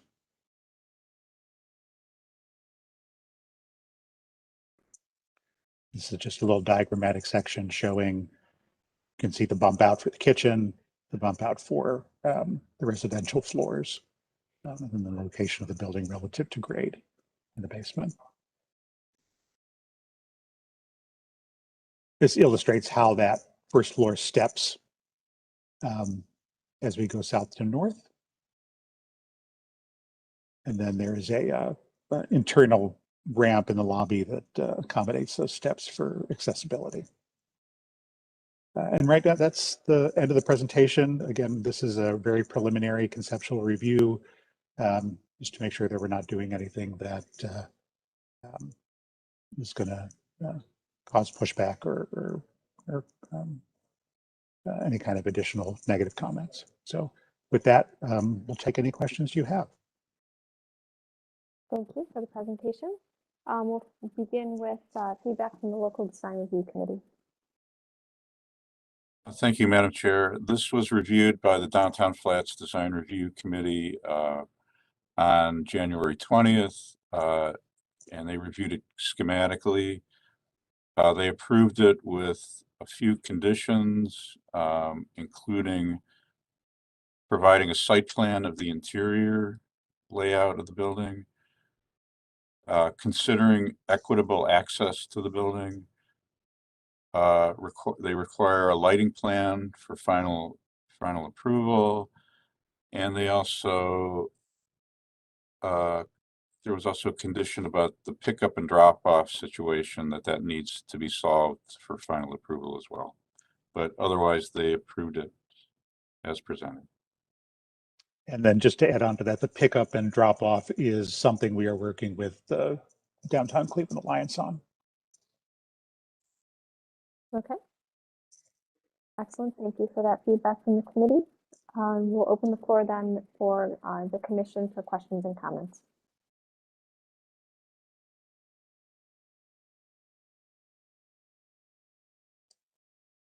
Questions and comments from the commission? Who'd like to start us off?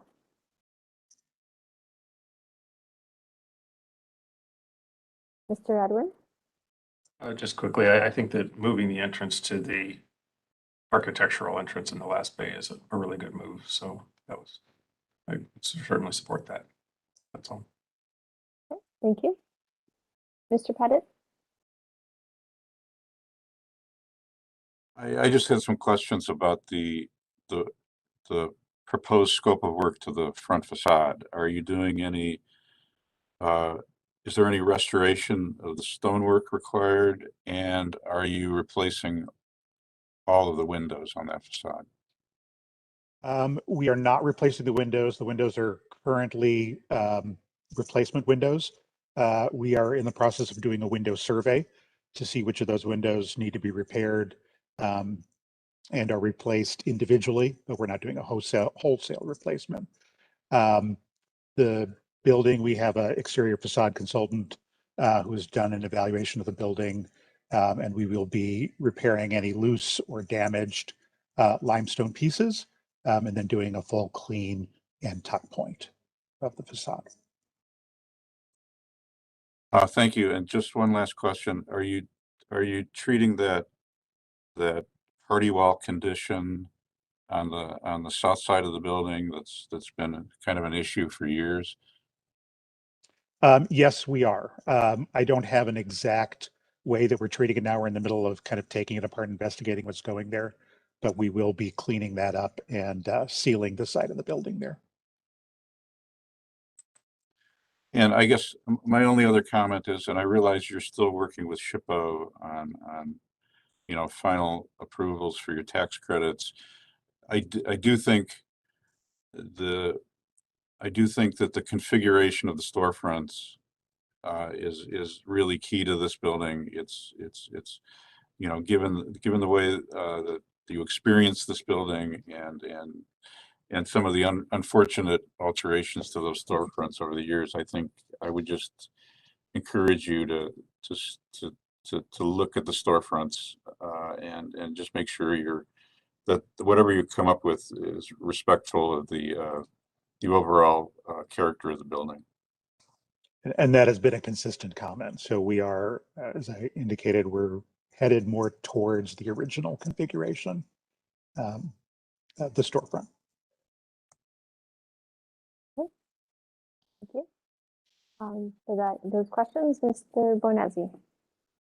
Thank you, Madam Chair. I'll keep it short and sweet because we're getting late in the day, but it was a very clean and concise conceptual presentation of the building. I think you are more than aware of all of the intricacies that go into kind of a building of this scale and size and how to deal with it. And the only comment, Don, that I had with Don already got, which was details about what those storefront systems are going to be. I live about a block away from this building, so the only true way to experience this building is those storefronts because of the narrowness of that street. But otherwise, I think this is headed in a very positive direction. So thank you. My only addition or questions in addition to what others have asked is, and I apologize if you stated it and I missed it, what's the materiality of your additions in the rear? The addition on the upper floors, so 3 through 8, will be masonry of some sort. We're not 100% clear yet whether it'll be full-size brick or some type of a thin brick applied over a metal stud exterior. It's all about the weight because we're kind of cantilevering that addition off of the columns, but it will have a brick appearance to it. The bump out at the first floor will have some sort of composite panel exterior. We'll be putting some bollards there to protect it from getting hit, but it'll be a cement board of some type for there. And your windows, will they match the existing window materiality? They will. The existing windows are non-historic replacements, so they will be double hung aluminum frame windows. I think those are my main comments, is just when you return, bring your materials so that we can understand those, and a color elevation would be helpful. I think we've already spoke about the storefronts, just so that we can try to right some wrongs in this building, right? As you look at it in Google Earth, there's a hodgepodge of different storefronts, but the uniqueness of how you experience the storefronts on this building, just providing that uniformity will really make this building shine. Agreed. Thank you. Do we have other questions or comments from the commission?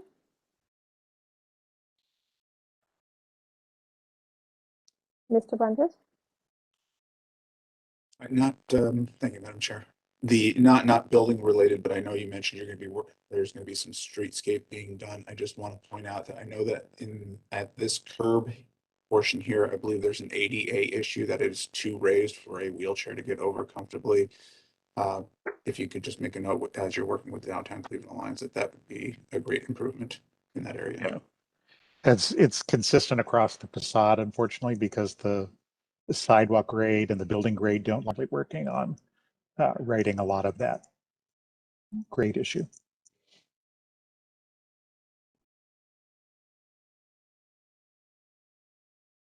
Are there other questions or comments from the commission? Does the applicant feel like you've received sufficient feedback from the commission to continue and complete your design? I do. We expect to consolidate your comments along with the other comments we've gotten, plus SHPO's, and then return for a more thorough review. Excellent. Well, we look forward to seeing you in the near future. Thank you. Thank you. Now that concludes our concept plan review, and we will move on to our National Register of Historic Places nominations. Mr. Brundage and Mr. Pettit, could you please take us through this? Thank you, Madam Chair. And I'll do this very briefly. I know all of you received the nominations as well as the supporting materials, so I won't go into too much detail. In our role as a certified local government, we are given the opportunity to comment on National Register nominations by the State Preservation Office. These are the first 3 of 6 that will be reviewed by the State Preservation Board on March 18th. And I'll just run through them very quickly. The first one is the Euclid Avenue Historic District expansion. It's really an update of the existing district and its boundaries. It includes adding a block between East 18th Street and East 22nd Street on Prospect Avenue that's directly related to the Euclid Avenue. It includes buildings that are contributing that were somehow overlooked in the original nomination, like the Hermit Club on the screen. This is the block on Prospect between 18th and 22nd, which is being added for their association and also for their architecture. The period of significance has been updated to 1971, so there are a lot of buildings that are now contributing to the district that have been added, including the Marcel Breuer Tower, the clock in front of the old Cleveland Trust building, and I believe this is the I forget what this is called, but this is now considered a contributing building in the National Register District. So it's really cleaning up the old nomination. This is the old parking garage for Bailey's, which is at the corner of Prospect and Ontario Street. So I think all of those, I think those are great additions to the nomination, and will make a lot more buildings eligible for historic tax credits for potential projects. I can go through these all at once if that's your pleasure. The second nomination is the Monmouth Building, which was built in 1915. It's a commercial block apartment building at the corner of East 116th and Euclid.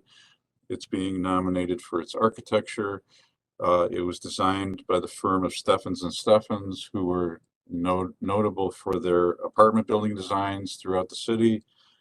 And in this case, for its neoclassical white terracotta facade. It's being nominated again for architecture under Criterion C, and we think it's clearly eligible for the National Register. The third one is Nathaniel Hawthorne School on West 130th Street. This is one of several buildings that have currently gone through an RFP process with the City of Cleveland and the Cleveland Metropolitan School District for potential adaptive reuse. There are currently 4 proposed for the National Register, and all of these involve adaptive reuse to housing. These are some of the last surviving historic schools in the system. And that are also landmarked. So we're thrilled that there's finally scrutiny and an opportunity here to reuse these buildings.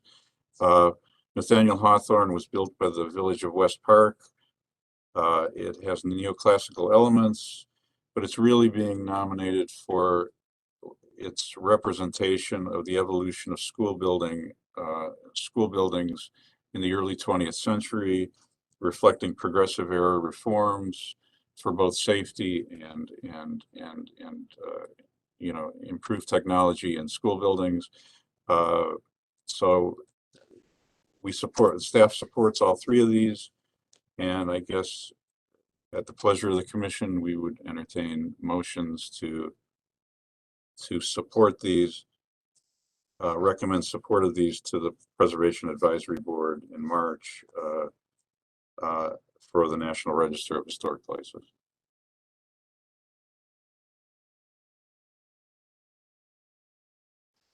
These are all 3 wonderful buildings. I love that the Hermit Club is finally included because it's such a special little gem that you don't even know that's there. I'll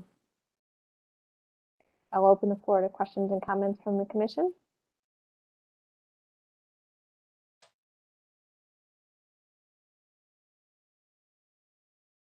Ms. Anderson?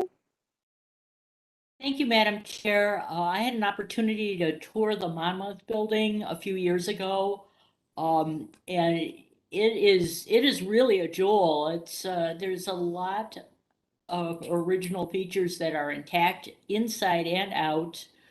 Unfortunately, at least when I toured it, it was in poor condition, and there was some sloping floors and that kind of thing.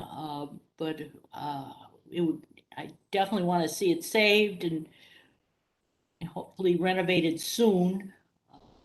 It's the units were kind of charming. They were small, but they were just all the original woodwork was there.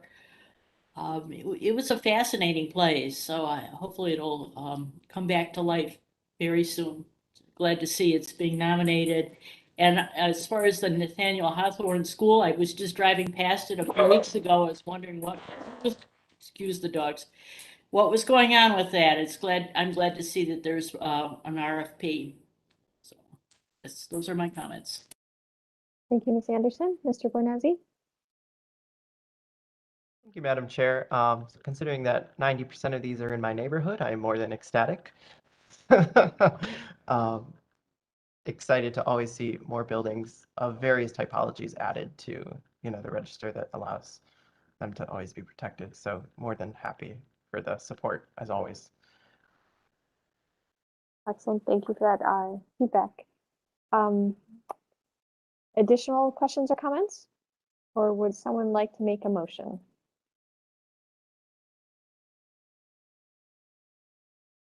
Ms. Anderson? One more quick comment, and I will move that we approve these. I really enjoy reading Michael Fleener's reports and his investigation on these buildings. It's fascinating. He does a great job of getting into the history of them. And I do move that we approve these for nomination. And I'm just going to check, do we have the wording verbiage correctly? Is it a motion to a recommendation to continue the nomination? Motion to continue the nomination. I think that's, Support the nomination for addition to the National Register of Historic Places. that works for me. Works for me too. You broke up a little bit on my side, so so we have a motion. Do we have a second? I'll second. Oh, Okay, so we have a second, a dual second. Any further discussion? All right, Mr. Pettit, please call roll and announce the results. Ms. Anderson, Yes. Mr. Bonazzi, Yes. Mr. Colicchio. Sorry, I'm not sure who's still here. Mr. Dryer, Yes. Mr. Edmond, Yes. Mr. Tarasik, Yes. Ms. Trott. Yes. The motion passes unanimously. Thank you very much. Thank you. We'll move on to administrative reports. I don't really have a report today. I want to thank you all for getting us through a very long agenda in a very reasonable amount of time. We are meeting our new Director of City Planning on Monday, so I'm looking forward to that and working with her. She will be joining us at our next Landmarks Commission meeting, I assume. But unless you have questions, I have nothing else today. Carl has scheduled a site visit for the next week, and I'll let him comment on that. Thank you. 1 p.m. on Tuesday on Garden Avenue. This is for the demolition of the house and for the parking for the lofts on Earl project that we approved. Was it last month? So, yeah, 1 o'clock. Hopefully, we'll see you all there. If not, I'll take plenty of pictures. Unfortunately, I have a conflict and will not be able to join. Hopefully, in at least one commission member can join. Right? Anything else? Plan on being there. Thank you, Ms. Anderson. Anything else from the commission? All right, then we are adjourned for today's meeting. We'll see everyone in 2 weeks. Have a great day. You too. Everyone. All right. Thank you. Bye. Bye-bye.